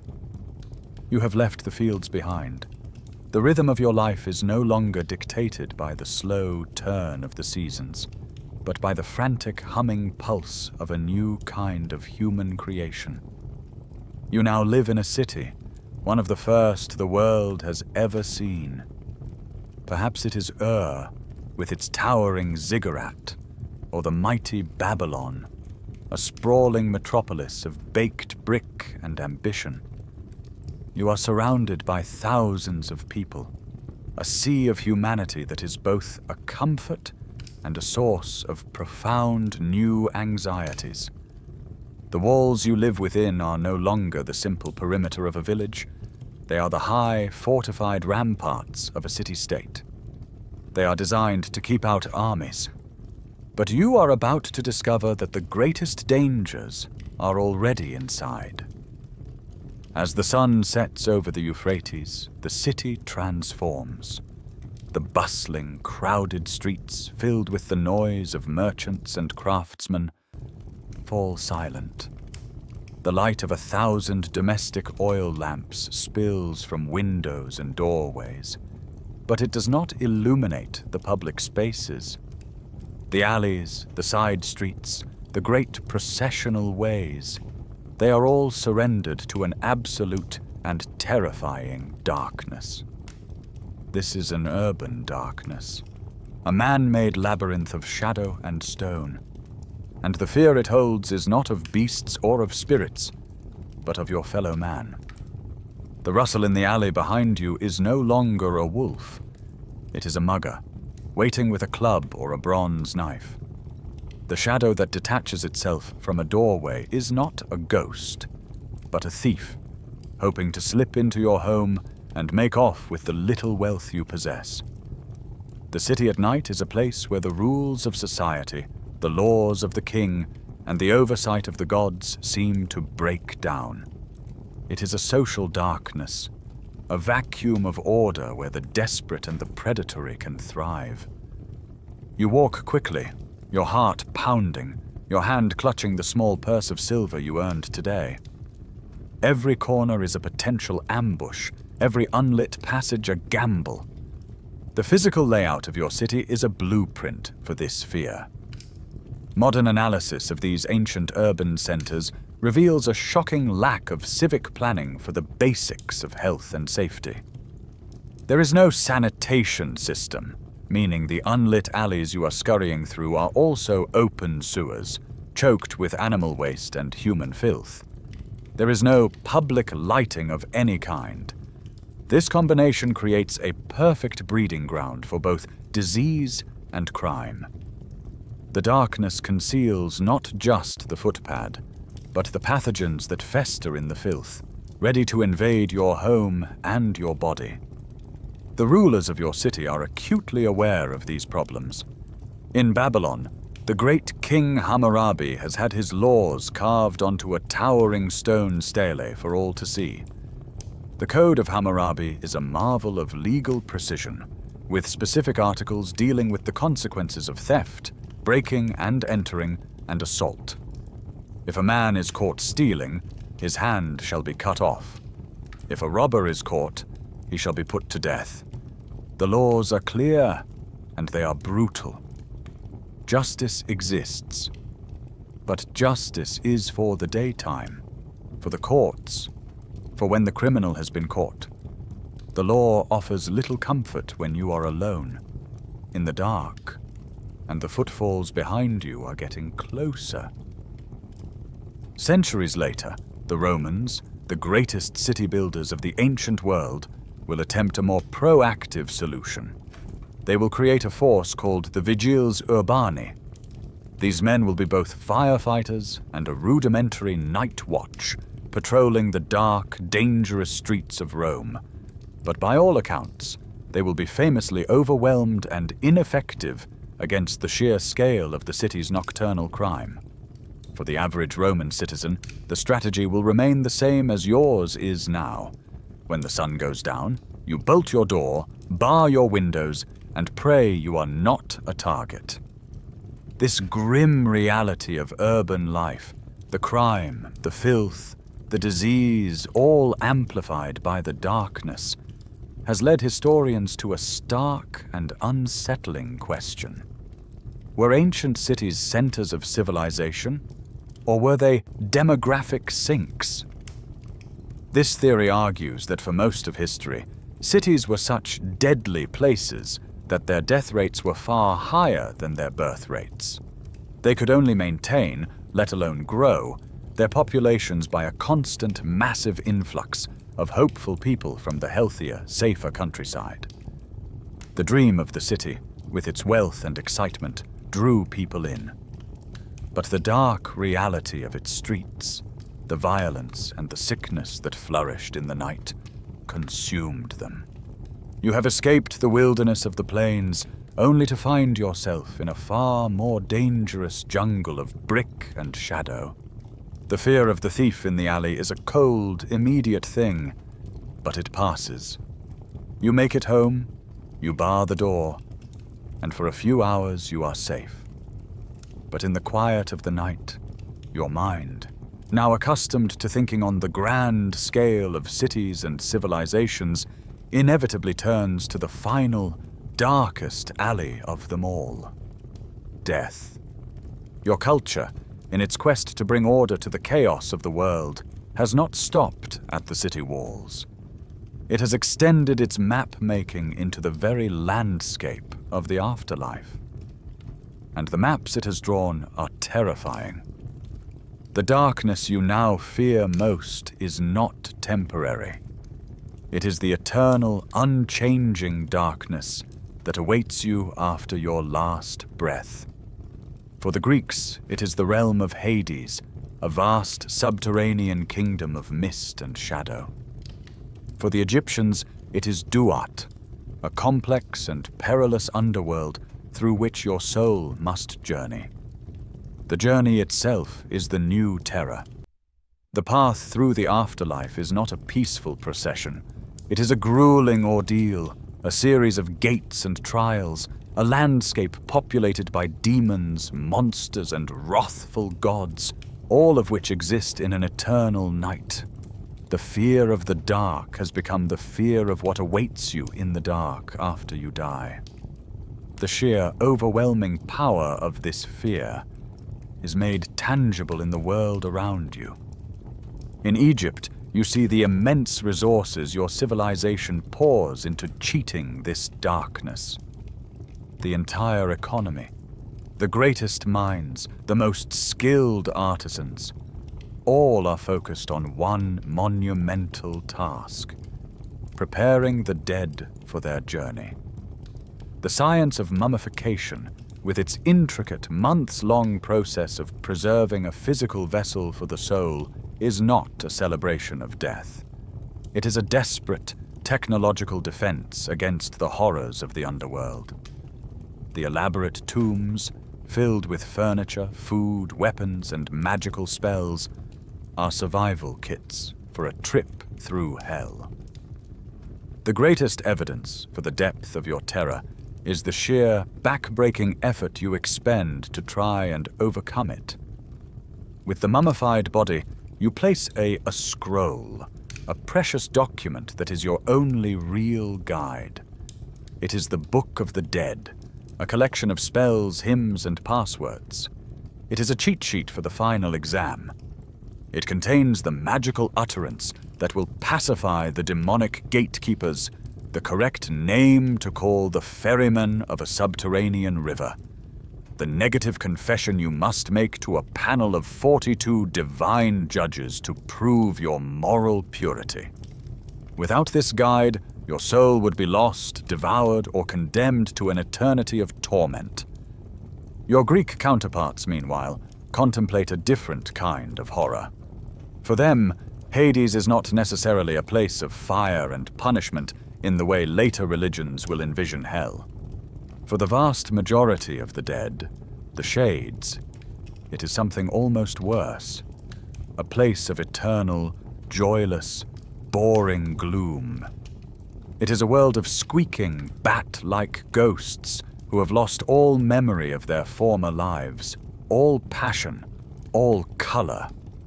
The horror of the Greek underworld is the horror of ultimate futility, of an endless gray twilight where nothing ever happens. When the hero Odysseus travels to Hades and speaks to the spirit of the great warrior Achilles, he praises him for being a king even among the dead. Achilles' reply is one of the most chilling lines in all of ancient literature. I would rather be a slave on earth to a landless man than rule down here over all the breathless dead. The ultimate terror was the loss of everything that made life vibrant. A final, permanent fading into the dark. But in the Egyptian conception, there is a very real, very specific punishment for the wicked. The climax of your soul's journey is the Hall of Two Truths, where you stand before the god Osiris and your heart is weighed on a great golden scale. In one pan is your heart, the vessel of your conscience. In the other is the single delicate feather of Ma'at, the personification of truth, justice, and cosmic order. If you have lived a good life, your heart will be as light as the feather. But if your heart is heavy with sin, it will tip the scales. And a monster is waiting. Her name is Ammit, the devourer of the dead. She is a grotesque chimera, with the head of a crocodile, the torso of a leopard, and the hindquarters of a hippopotamus, a nightmare cocktail of the three most feared and deadly animals in your world. Ammit will devour your sinful heart, and your soul will be obliterated, ceasing to exist for all eternity. This evolution of the afterlife from a neutral, gloomy place to one of moral judgment is a source of ongoing scholarly debate. How did the concept of a punitive afterlife evolve? Early underworlds were often simply dim, dusty reflections of the living world, but as societies became more complex, with codified laws and a greater emphasis on individual morality, the afterlife began to reflect that. It became a place not just of consequences, but of divine justice, where the scales of good and evil would be balanced once and for all. The darkness after death was no longer just empty. It was a courtroom, and you would be the one on trial. You have escaped the city. You have left the land of walls and alleys behind, trading the vertical claustrophobic fears of urban life for a terror that is vast, horizontal, and liquid. You are a mariner, perhaps a Phoenician trader pushing the boundaries of your known world, or a Greek colonist seeking a new shore. Your world is now a small, fragile shell of wood and pitch, a speck of human order adrift on an endless expanse of primordial chaos. The ship groans around you, a constant chorus of creaking timbers and straining ropes. It is a living sound, the voice of the stressed wood that is the only thing between you and the abyss.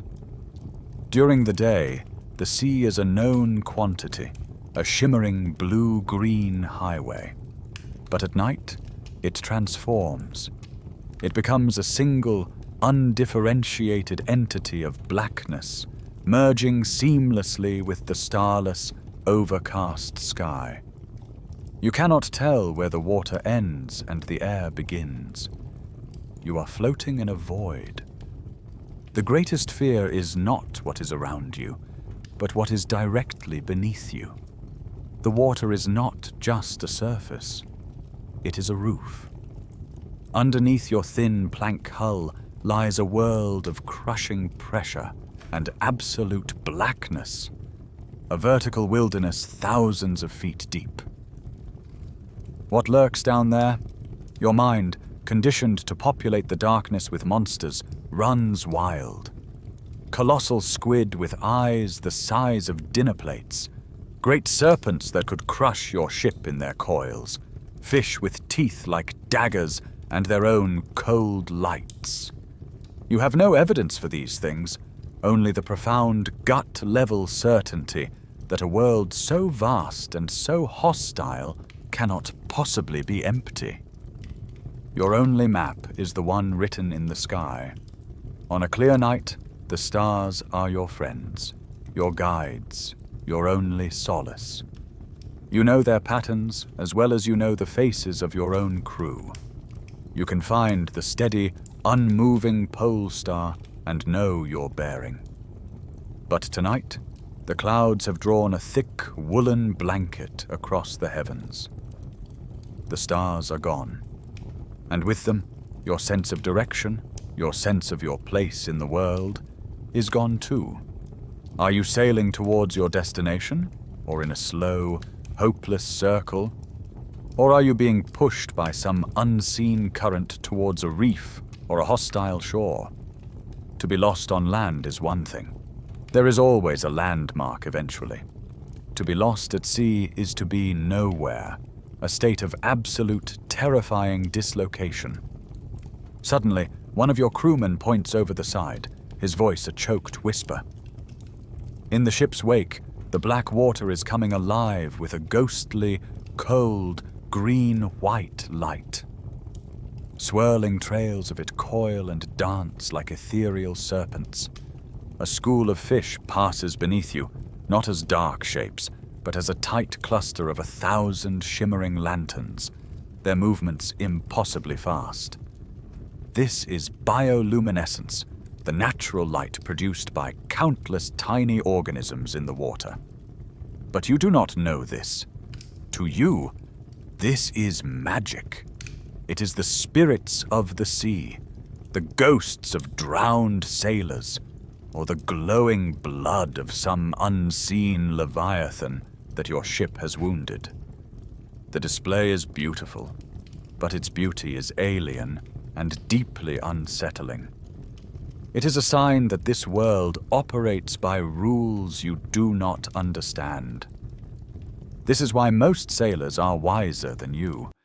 This is why they practice the art of coastal hugging. They spend their nights anchored in a safe cove, or, if they must sail, they keep the familiar silhouette of the coastline always in sight. To push out into the open sea, to deliberately lose sight of land and trust your fate to the stars and the whims of the wind, is an act of extreme desperation or extreme bravery. It is a conscious choice to enter a world of profound and unpredictable danger.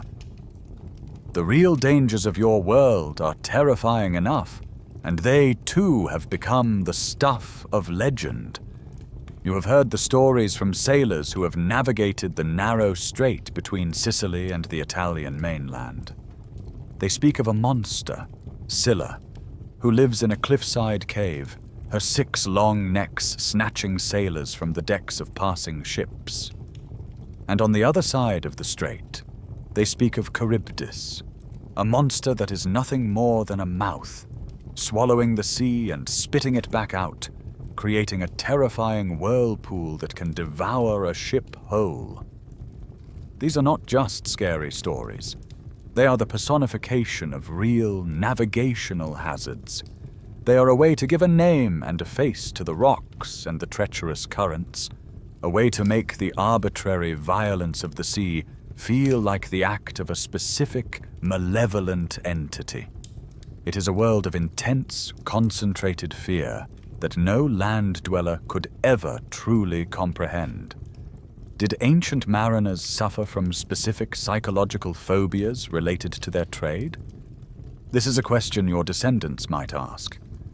The unique and relentless combination of crushing isolation, the constant intimate threat of drowning, the disorientation of the open water, and the profound darkness of the deep may have forged a unique kind of mind, one steeped in superstitions and anxieties that were all its own.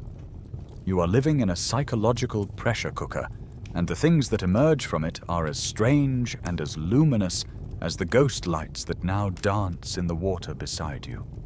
The monsters of the deep sea and the terrors of the celestial sphere are grand, impersonal forces. They are chaotic, but they are not personal. But now, a profound philosophical shift is taking place, a revolution in the very nature of fear.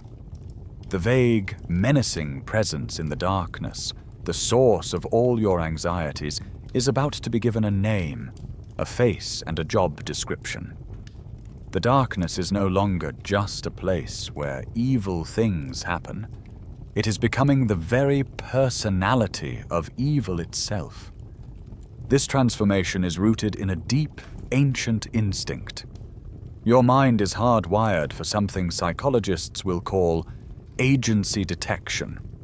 It is the powerful unconscious bias to assume that events in the world, especially ambiguous or surprising ones, are caused by an intelligent, intentional agent. A sudden gust of wind that blows out your lamp on a still night isn't just a random fluctuation in air pressure. Your gut tells you it was pushed.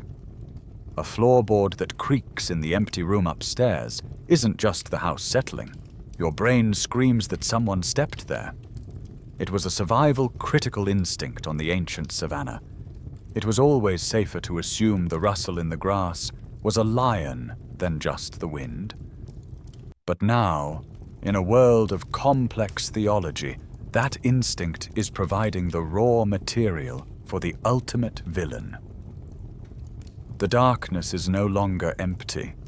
It is the domain of an active, thinking, and malevolent consciousness. This idea finds its most powerful early expression in the deserts of ancient Persia with the prophet Zoroaster.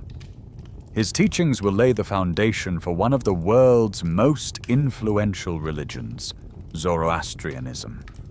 And at its heart is a revolutionary concept, cosmic dualism. The universe, he teaches, is a great battlefield, the stage for an epic, eternal war between two opposing forces. On one side is Ahura Mazda, the god of light, wisdom, order, and truth. And opposite him, his eternal adversary, is Angra Mainyu, the spirit of darkness, destruction, chaos, and the lie. Angra Mainyu is not a lesser demon or a simple monster. He is a cosmic power, the uncreator, whose sole purpose is to corrupt and destroy the good creation of Ahura Mazda. For the first time, evil is not just a random act of misfortune. It has a source. It has a general. The darkness now has a king. This idea, this grand dichotomy of light versus dark, good versus evil, is a powerful one, and it will spread like fire, influencing the nascent religions that will come to dominate the Western world, including Judaism, Christianity, and Islam. The character will change his name, becoming Satan, Iblis, the devil, but his job will remain the same. He is the adversary. He is the tempter, the deceiver, the ruler of a kingdom of shadows, a prince of darkness who commands legions of lesser demons. Your fear of the dark is now given a theological framework. It is not just an instinctual aversion to a world where you cannot see. It is a righteous and holy fear of the domain of the enemy of God and man. As this new theology spreads, it wages a war of ideas against the older, pagan beliefs it seeks to replace. And a curious thing happens to the image of this new, ultimate evil. The old gods of the wild, the horned nature deities like the Greek Pan or the Celtic Cernunnos, gods of the forest, of fertility, of untamed nature, are not simply dismissed. They are demonized. Their symbols are co-opted and twisted into the very image of the new enemy. The devil's cloven hooves, his goat-like horns, his association with the wild, untamed places, these are not random attributes. They are a deliberate act of theological propaganda, a way of taking the powerful, often amoral symbols of the old world and rebranding them as icons of pure evil. The spirit of the wild forest, which was once a thing to be respected and appeased, is now a demon to be feared and cast out. This character, this Lord of Darkness, will become one of the most compelling and terrifying figures in the human imagination, but his resume will be fiercely debated by future scholars. How much of the modern concept of the devil is actually scriptural versus how much is derived from later folklore, poetry, and popular culture? they will find that the figure described in the original religious texts is often a far more ambiguous and less powerful character than the one who haunts the popular imagination. The iconic, pitchfork-wielding, red-skinned demon who rules over a fiery kingdom of elaborate tortures owes less to the Bible and more to the epic, imaginative visions of poets like Dante Alighieri in his Inferno or John Milton in Paradise Lost. The artists and storytellers have taken the theological concept and fleshed it out, given it a personality, and in doing so made it 1,000 times more terrifying. The fear of the dark is no longer just a fear of the unknown. You now know exactly who is waiting there for you, and he knows your name.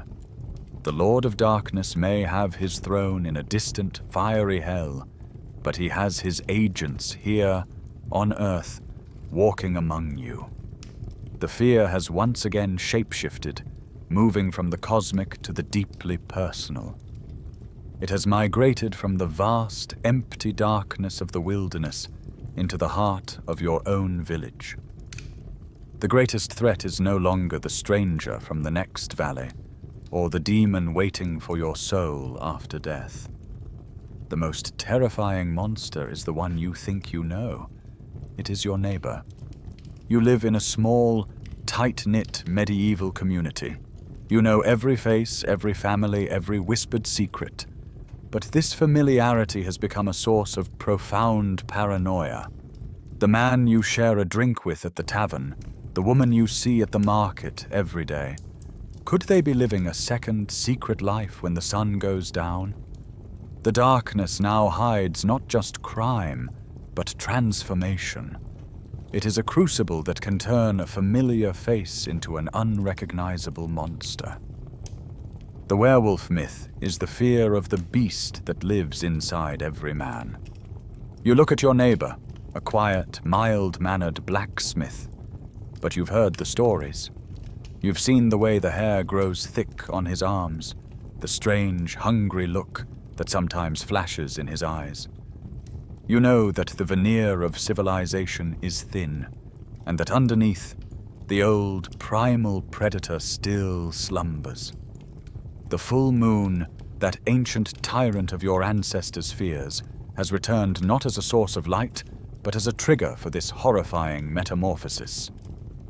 The werewolf is the terror that any man, even a good one, can lose control, surrender to his basest instincts, and become a mindless engine of slaughter. When a mutilated sheep is found in the morning, or worse, a child goes missing from their bed, your eyes turn not to the woods, but to the houses of your neighbors, wondering which of them is a monster in disguise. Then there is a fear of a different, and perhaps even more insidious kind. The vampire is not the fear of the beast within. It is the fear of the dead who refuse to accept their own end. An old man in the village died a month ago of a wasting sickness. Now his wife is sick with the same symptoms, pale and drained of all life. His son is weakening too. The dread that spreads through the village is not of grief, but of a horrifying suspicion. The dead are not at rest. The old man is returning from his grave at night, a foul revenant drawn by a perverse hunger for the life of those he once loved. He is visiting his family, not as a comforting spirit, but as a predator, draining their vitality to sustain his own unnatural existence. Future scientists will hunt for rational explanations for these deeply embedded beliefs. They will point to rare medical conditions like porphyria, a genetic disorder that can cause severe photosensitivity, forcing the sufferer to avoid sunlight, facial disfigurement, and reddish-brown staining of the teeth. They will suggest hypertrichosis, a condition causing excessive hair growth all over the body, as a possible seed for the werewolf myth, or clinical lycanthropy, a powerful psychological delusion where a person genuinely believes they are turning into a wolf. But you have no knowledge of genetics or psychology. You only have the evidence of your own terrified eyes. You see a man who shuns the sun and has reddish teeth, and you know you are looking at a creature of the night. This belief is not a flight of fancy. It is a conviction so powerful that it drives you to commit the most disturbing acts. In parts of Eastern Europe, this terror will give rise to a whole grim tradition of anti-vampire burials.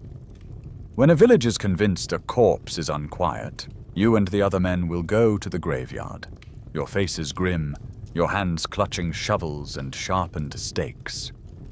You will exhume the body. If it seems unusually well preserved, or if there is blood at its mouth, your worst fears are confirmed. You will perform the necessary grisly work, driving a stake through the corpse's heart to pin it to its grave, placing a sickle at its throat to decapitate it, should it try to rise, or reburying it face down so it can only dig itself deeper into the earth. This is not murder. This is a desperate act of communal defense against an enemy you believe to be terrifyingly real.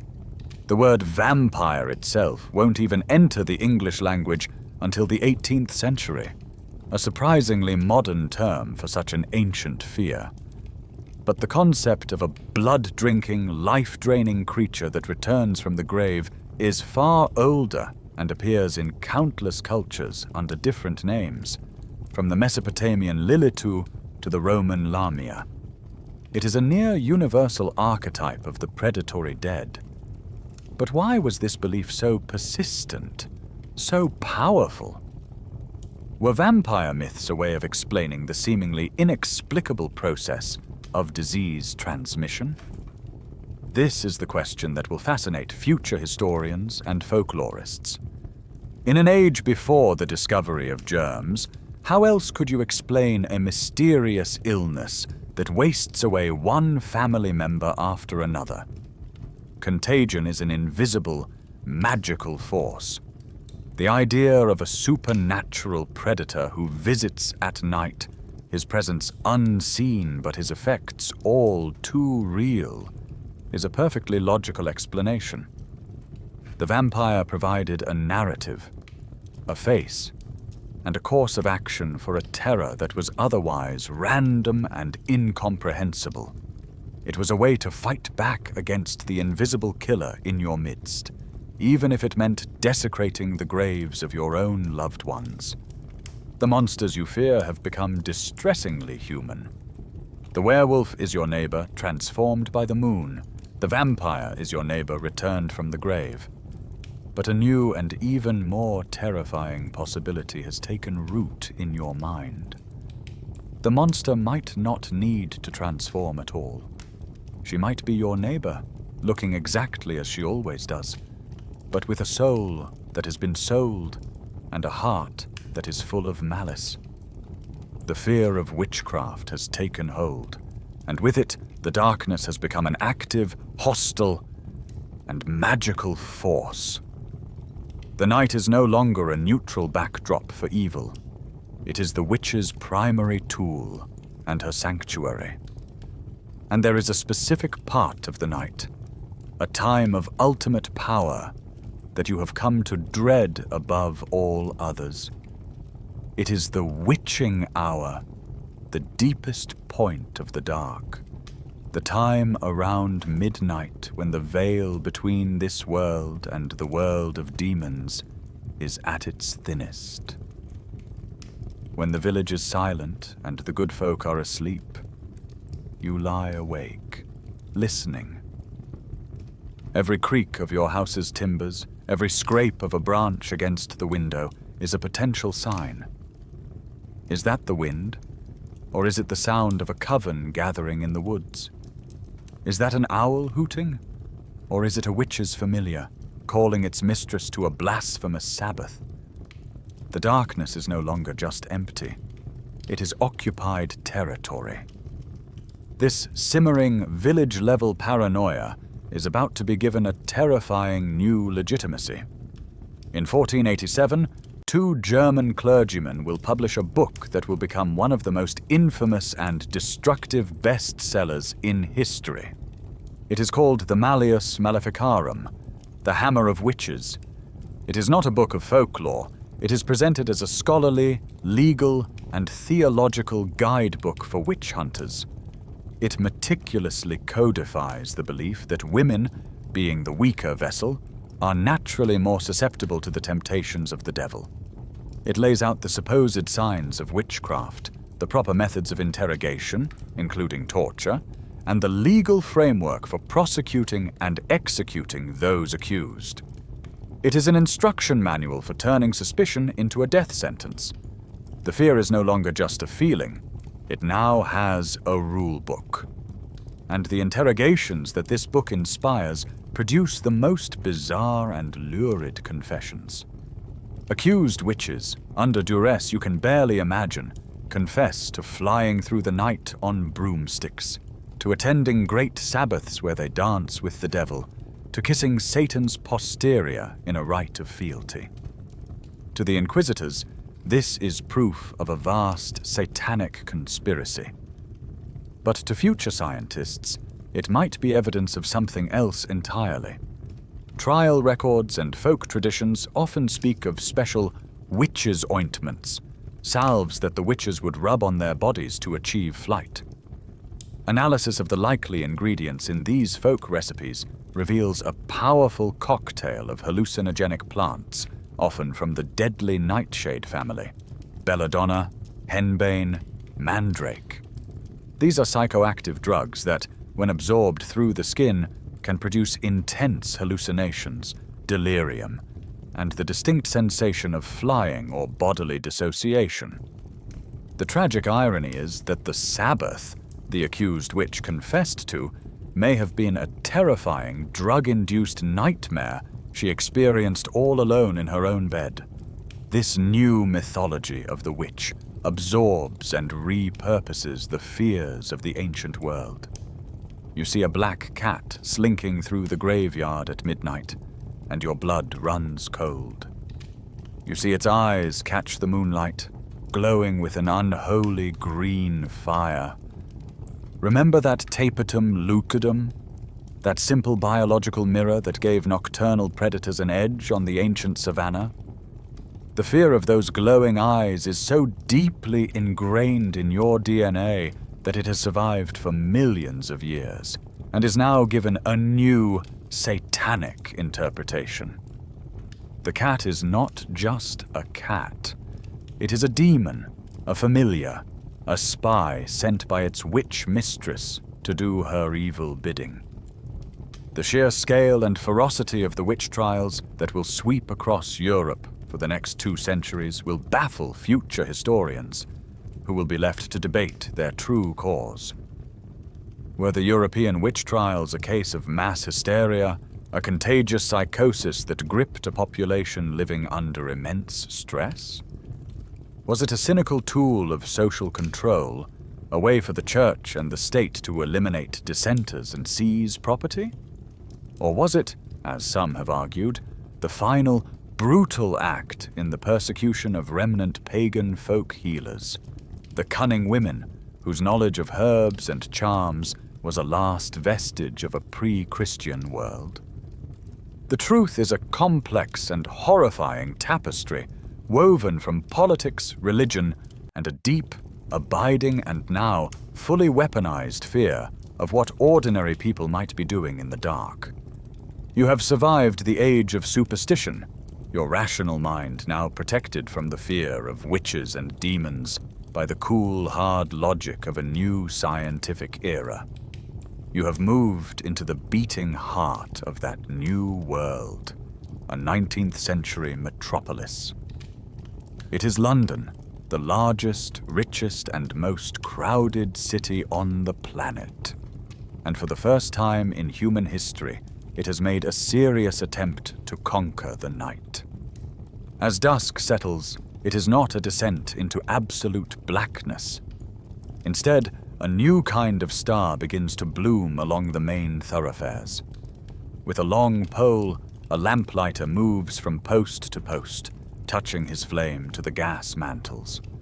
One by one, they hiss to life, casting a pale, greenish-yellow glow upon the cobbled streets. It is a miracle of modern industry. The darkness, that ancient, tyrannical enemy, has finally been beaten back, not by a magical spell, but by a network of iron pipes and the steady pressure of coal gas. But as you walk through this newly illuminated city, you realize something profound. The fear is not gone. It has simply been given a new and more dramatic stage. The light from the gas lamps is not the steady, reassuring glow of a modern electric bulb. It is a living, breathing, and deeply temperamental thing. It sputters and flickers with every gust of wind. It hums and hisses with the unsteady flow of the gas. And its light is weak, creating small, isolated pools of visibility that only serve to make the shadows between them seem deeper, darker, and more absolute. The darkness no longer feels like an absence. It feels like a presence, waiting just beyond the reach of the sickly light. And then there is the fog. The infamous London pea souper, a thick, greasy smog of moisture and coal smoke, rolls in from the Thames. It does not just obscure the view, it collaborates with the gaslight. It diffuses the weak glow into a hazy, ethereal aura, blurring all edges, turning solid buildings into looming phantoms, and approaching figures into indistinct, menacing shapes until they are just a few feet away. This is the new texture of fear. A gothic, theatrical darkness where visibility is a lie, and every shadow is a potential threat. This new, half-lit world has given rise to a new way of life. For the first time, there is a true nightlife. Theaters, gin palaces, and restaurants can stay open late.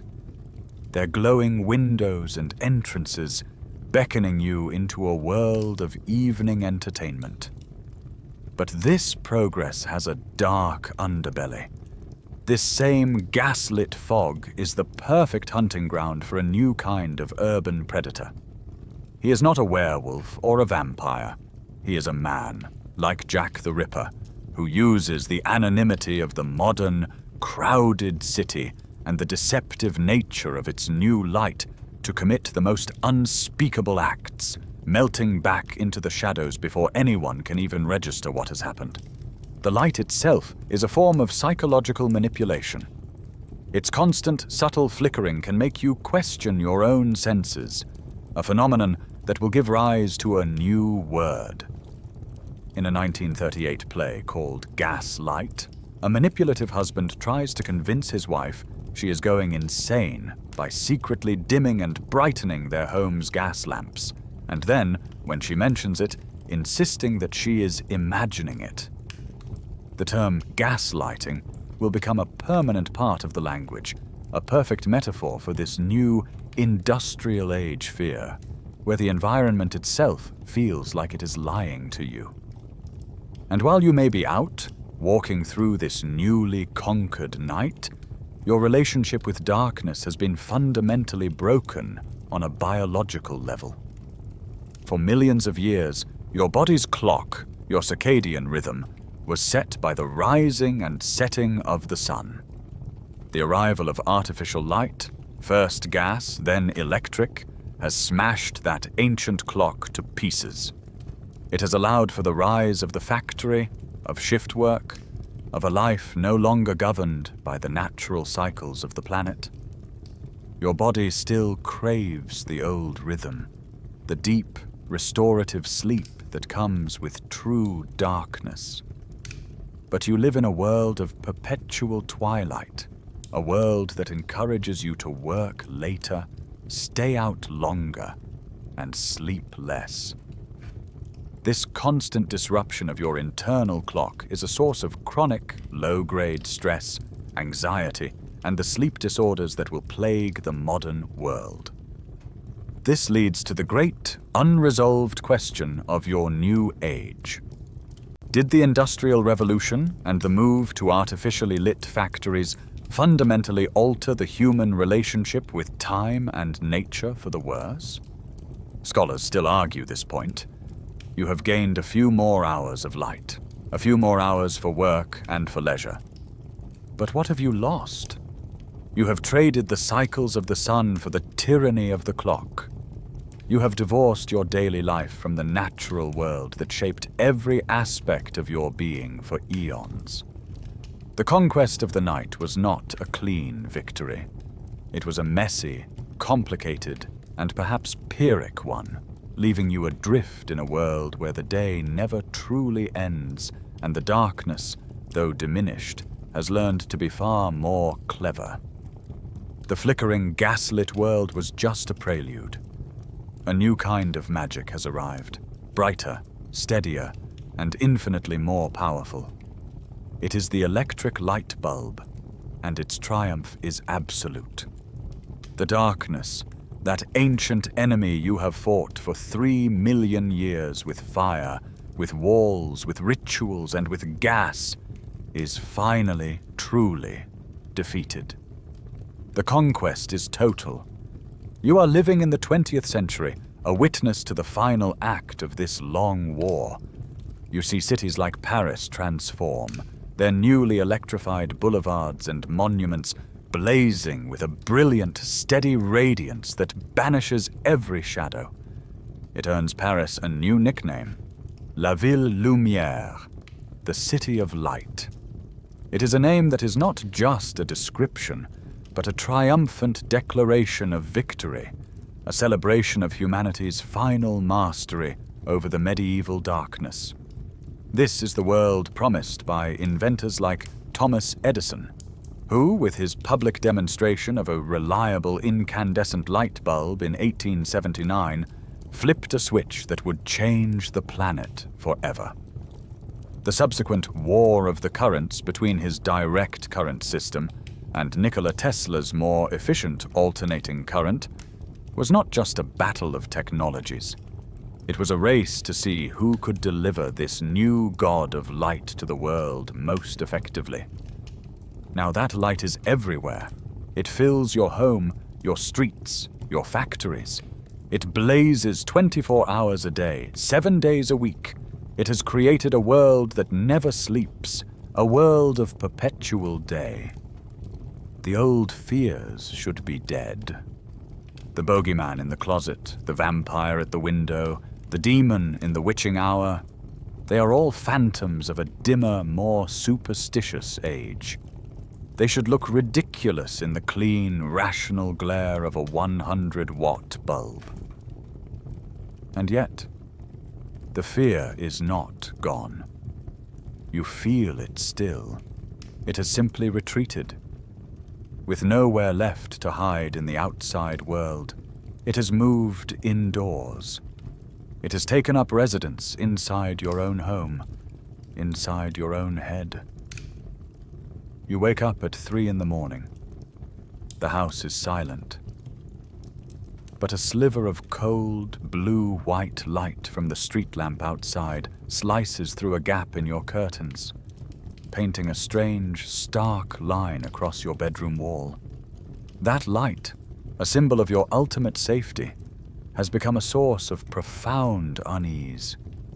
It creates a new kind of shadow, a sharp, high-contrast darkness that feels more artificial and menacing than the soft, deep black of a natural night.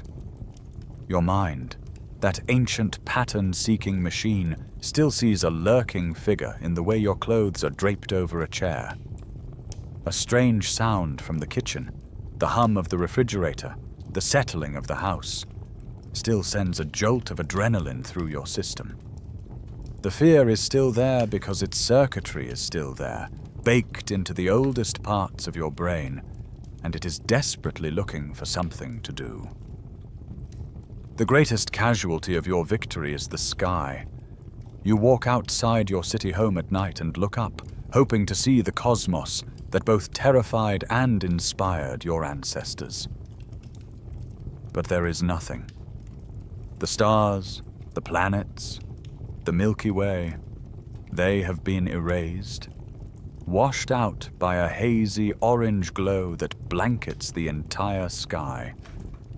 This is light pollution, the collective wasted glare of 1,000,000 electric bulbs all pointing in the wrong direction. You are living in a perpetual twilight, a luminous fog that has disconnected you from the universe. You have lost the sense of scale, the sense of awe, the sense of profound, terrifying insignificance that comes from staring up into a truly dark, star-dusted sky. That cosmic connection, which was the source of so much fear, but also so much mythology and wonder, has been severed. Your new light has made your world smaller. This loss has become the subject of a new and poignant scholarly debate. Has the overwhelming presence of artificial light impoverished the human imagination? Some cultural critics and philosophers argue that it has. They suggest that by systematically eliminating true darkness from our lives, we have lost a powerful and necessary catalyst for creativity, introspection, and even spirituality. The darkness, they argue, was a canvas for the imagination, a quiet space for contemplation, a state that forced the mind to turn inward. In our brilliantly lit 24/7 world, we have endless distraction, but perhaps less depth. We have conquered the night, but we may have lost a part of our soul in the process. The old fears are not dead. You have banished them from your streets, explained them away with science, and locked them out of your brightly lit homes. But they are persistent. They have simply found a new and more welcoming place to live. They have gone to the movies. You are sitting in a new kind of cave, a modern one. It is a darkened theater, the only light coming from the flickering images on a giant, luminous screen. The experience is a strange echo of your most ancient past. You are with your tribe, huddled together in the dark, staring at moving pictures on a wall that are meant to tell you a story. But the story is not about a heroic hunt or the birth of the gods. The story is about a monster. The horror movie is a safe, controlled environment for you to experience the primal fears that your modern, sanitized world has tried so hard to eliminate. The monster is no longer outside your village. It is safely contained within the frame of the screen. You know, on a rational level, that you are not in any real danger. The vampire cannot reach you from the celluloid. The ghost cannot pass through the screen. And yet your body does not believe you. Your heart pounds, your palms sweat, your muscles tense. The ancient circuitry in your amygdala, the part of your brain that kept your ancestors alive, is firing just as intensely as if you were staring down a real saber-toothed cat. It cannot tell the difference between a real threat and a brilliantly simulated one. The horror genre is a zoo for your anxieties, allowing you to get dangerously close to the beast without ever having to worry about the bars giving way. This strange, voluntary dance with terror has a curious psychological side effect that scientists will call excitation transfer. The intense physiological arousal you experience while watching the film. The adrenaline, the racing heart, the rapid breathing, doesn't just vanish the moment the credits roll. It lingers in your system for a while. This leftover arousal can then be misattributed to whatever you experience next, making that subsequent emotion feel much stronger. It's why, after a scary movie, you might feel a particularly intense bond with the person you're with. You're mistaking the leftover adrenaline of fear for the thrill of affection. It's a neurological 2-for-1 deal. This new art form for fear had to be invented. One of its earliest and most influential expressions will emerge from the trauma and chaos of post-World War I Germany. A 1920 film called The Cabinet of Dr. Caligari will be considered one of the very first true horror films. It tells the story of a hypnotic madman who uses a sleepwalking creature to commit murders. But it is not the story that makes it terrifying. It is the look of it. The sets are a nightmare of twisted, painted backdrops, with jagged angles, leaning walls, and shadows painted directly onto the scenery. Nothing is straight, nothing is real. The filmmakers used these distorted visuals to create a powerful, subjective sense of psychological dread, to show you a world that is fundamentally broken and insane. They were painting the fear directly onto the screen. The modern horror film has refined its techniques, developing a brutally effective tool for hijacking your nervous system. The jump scare. You know the scene perfectly. The character is walking slowly down a dark, silent hallway. The music has gone quiet. The tension is unbearable. You know something is coming, but you don't know when. And then, suddenly, a monstrous face lunges at the camera, accompanied by a deafening, discordant blast of sound. You jump, you scream, you might even throw your popcorn. This is not just a cheap trick. It is a masterful piece of neurological manipulation. The jump scare works by exploiting a hardwired, primitive reflex called the startle response. A sudden, loud noise and a fast-moving visual stimulus are processed by your brainstem and amygdala as an immediate life-or-death threat, triggering a massive physical reaction before your conscious, rational prefrontal cortex has even had a chance to identify what you're looking at. The filmmakers are bypassing your modern, thinking brain and speaking directly to the terrified Australopithecus that still lives inside you. Of course, this voluntary immersion in simulated terror and violence has become the subject of a fierce and ongoing debate in psychology and media studies. Does consuming violent or scary media act as a harmless catharsis, or does it desensitize audiences to real-world violence? One side argues that it is a safe outlet, allowing people to process their fears and aggressions in a fantasy context, leaving them calmer in the real world. The other side argues that constant exposure to graphic violence, even when fictional, dulls our emotional responses, making us less empathetic and more tolerant of real-world suffering. The jury is still out, but as you sit in the dark, your heart pounding as the monster on screen raises its claw, you are not thinking about the sociological implications. You are just a human being, willingly paying money to feel the oldest emotion there is. The movie is over.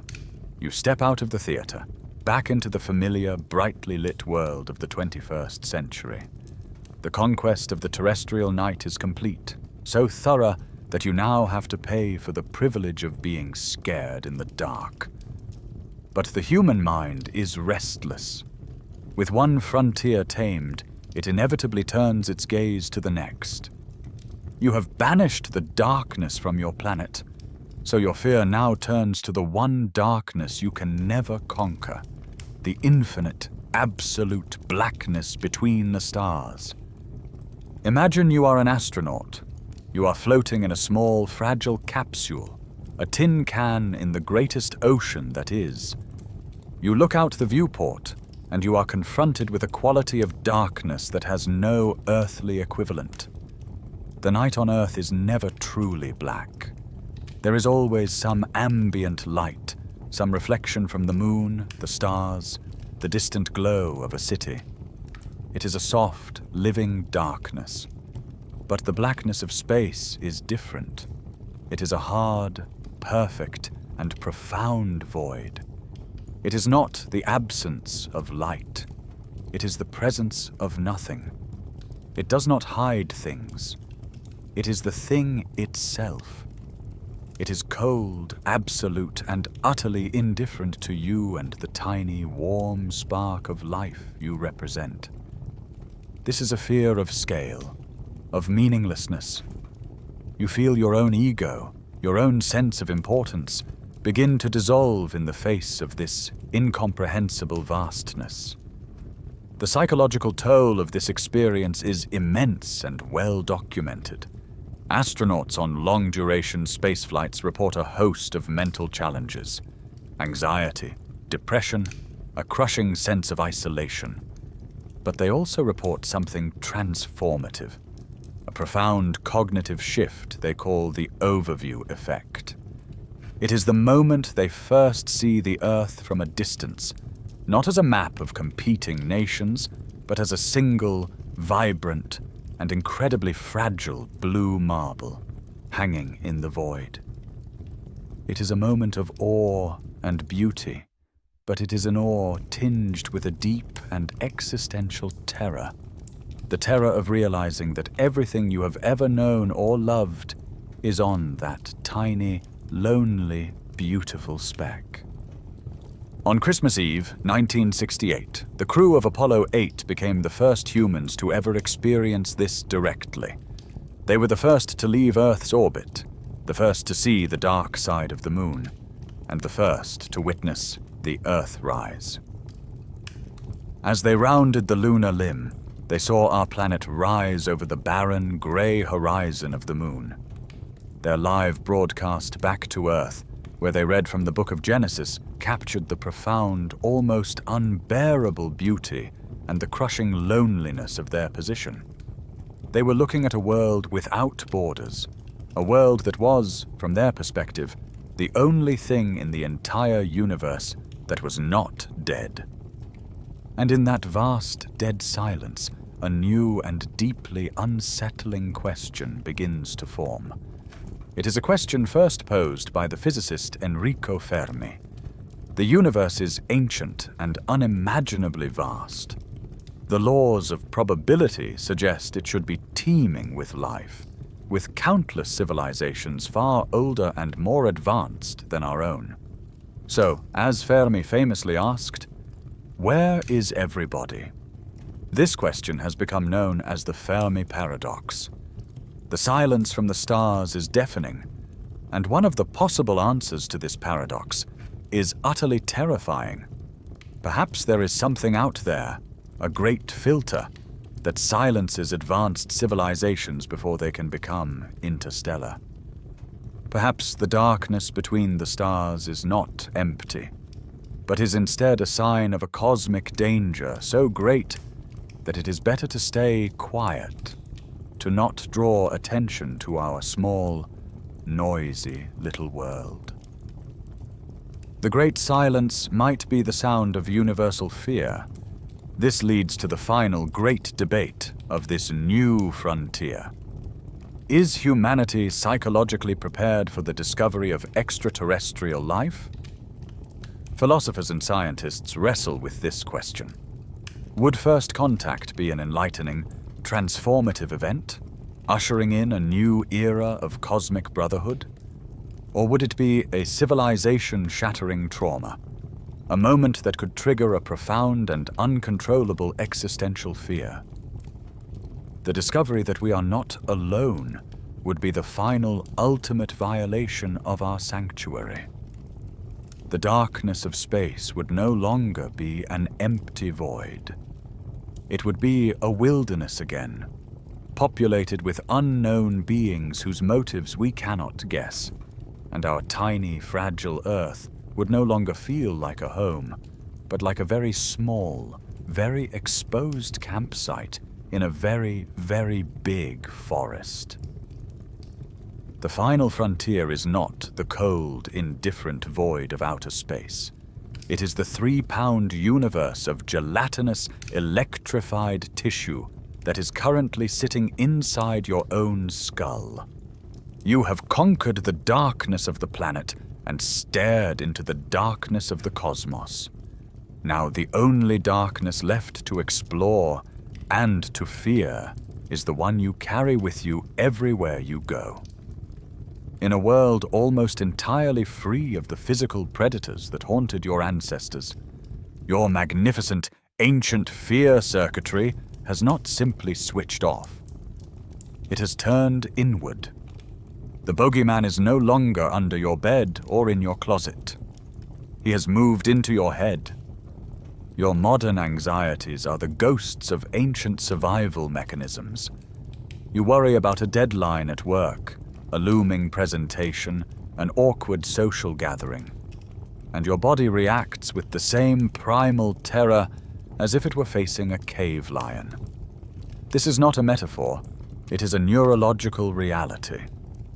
The same amygdala that once flooded your Australopithecus ancestor's body with cortisol and adrenaline to help them escape a predator is now doing the exact same thing to you because you have to speak in front of a group of people. Your brain cannot tell the difference between a threat to your life and a threat to your ego. The machinery is ancient, calibrated for a world of immediate physical peril. But you are now living in a world of chronic, abstract, psychological stress, and that ancient machinery is running haywire. Anxiety disorders, depression, panic attacks. These can be understood as malfunctions of a system that was once perfectly adapted for a much more dangerous world. The alarm system is now stuck in the on position.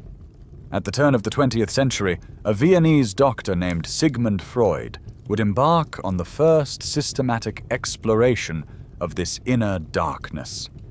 The practice he pioneered, psychoanalysis, was a monumental and hugely controversial attempt to map the dark continent of the unconscious mind. He proposed that your conscious self, the person you think you are, is just the tip of a vast, submerged iceberg.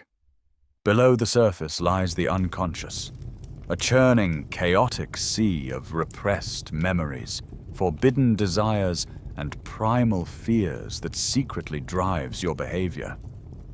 The ghosts and demons were not in the cave. They were in the psyche.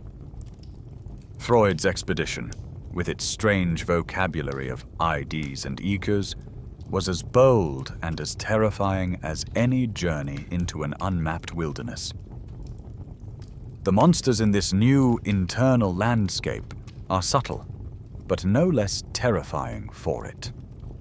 Consider the modern phenomenon of imposter syndrome. It is the persistent gnawing feeling that you are a fraud, that your accomplishments are the result of luck, and that you are on the verge of being found out and exposed. Despite all evidence of your competence and success, you live with an internal darkness, a fear that you do not belong. This is a perfect modern echo of one of the most ancient and potent of all human fears, the fear of exile. For your prehistoric ancestors, being cast out of the social group, the clan, was a death sentence. To be alone was to be dead. The imposter syndrome is that same ancient fear, repurposed for the modern office.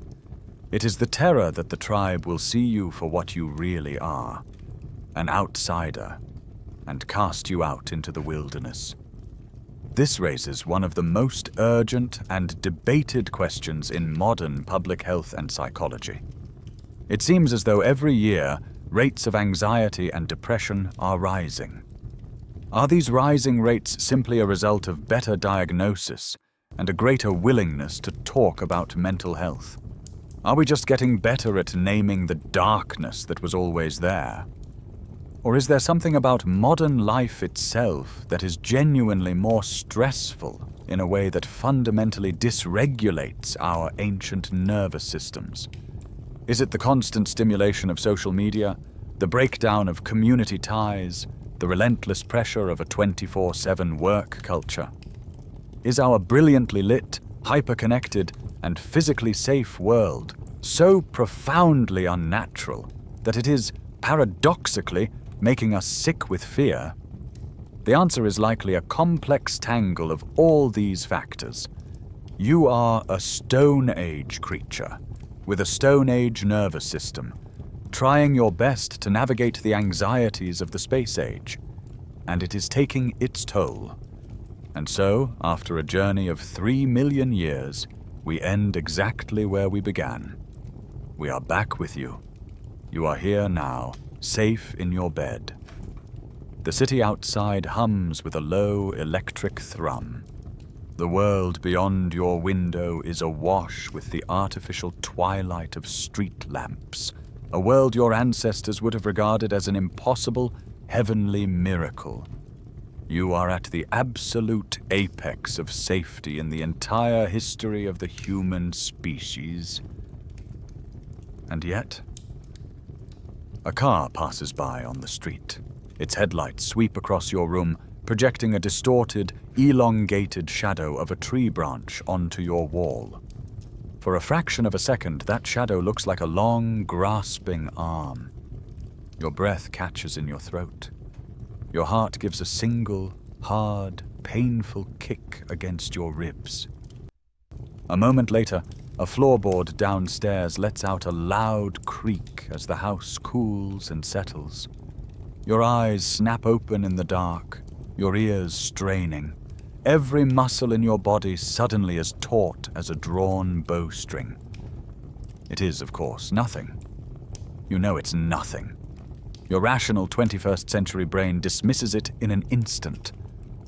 But for that one, timeless second, you were not you. You were someone else.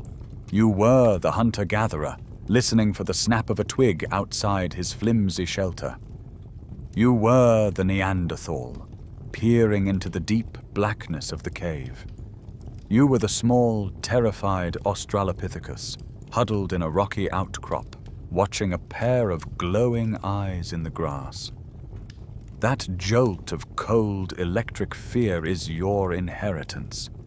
It is the echo of 1 billion sleepless nights, a genetic memory passed down through an unbroken chain of ancestors who survived precisely because they were afraid of the dark. This is not just poetry. It may be biology. A new field of science called epigenetics is revealing that the experiences of our ancestors can leave a chemical mark, a kind of memory, on our DNA. Extreme trauma or stress can cause changes that affect how your genes work, and there is growing evidence that these changes can sometimes be passed down to subsequent generations. Generational trauma is not just a psychological concept. It may be a physical residue, a ghostly imprint on your very cells. The terror your great-grandmother felt during a war, the starvation your distant ancestor endured during a famine.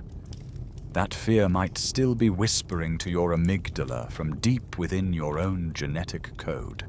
This makes perfect sense when you consider the sheer scale of time. The last 10,000 years of civilization, with its cities, its agriculture, its walls, and its laws, are a tiny, insignificant blip on the evolutionary timeline of our species. For over 99% of human history, your ancestors lived as nomadic hunter-gatherers, their lives governed entirely by the rising and setting of the sun, their nights filled with the real and immediate threat of predation. Your brain, your body, your instincts, they are all still exquisitely adapted for that ancient, much darker world. You are running Stone Age hardware in a Space Age society. We see this mismatch in the persistence of nyctophobia, a severe and overwhelming fear of the dark. It is one of the most common phobias, especially in children, whose imaginations are still powerful enough to populate the shadows with monsters. It is a perfect example of a vital, evolutionary survival instinct persisting into an environment where it is no longer rational, but feels just as real. This brings us to a final, profound, and unsettling question. A debate for an age you can only just begin to imagine. As your descendants move into a future of genetic engineering and brain-computer interfaces, a future where they may have the power to edit the very code of life, will they, and should they, be able to edit out these ancient, irrational fears? Would you choose to snip the wire that connects you to that terrified hominin on the savannah? Would you erase the fear of the dark? To do so might create a more rational, less anxious human. But it might also sever the last, deepest connection you have to the long, unbroken, and terrifying journey that made you who you are. The journey is over. The last of the old fears has been named and understood. The shadows in your room have resolved back into familiar, harmless shapes.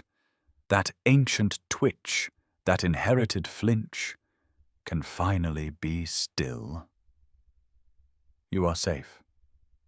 You are home.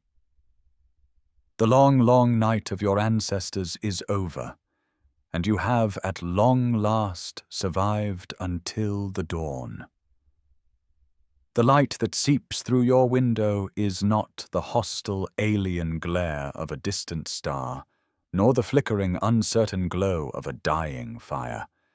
It is the soft, familiar light of your own world, a world you have made, a world where the monsters are no longer real. So now you can rest. You can let the story fade. Let the soft background hum of your fan, or the quiet stillness of your room, be the only thing that remains. The watch is over. The fire is safe. The tribe is asleep. And you can sleep too. Let the darkness be a blanket now, not a threat. Let it be a comfort, a quiet harbor, a gentle and dreamless sea.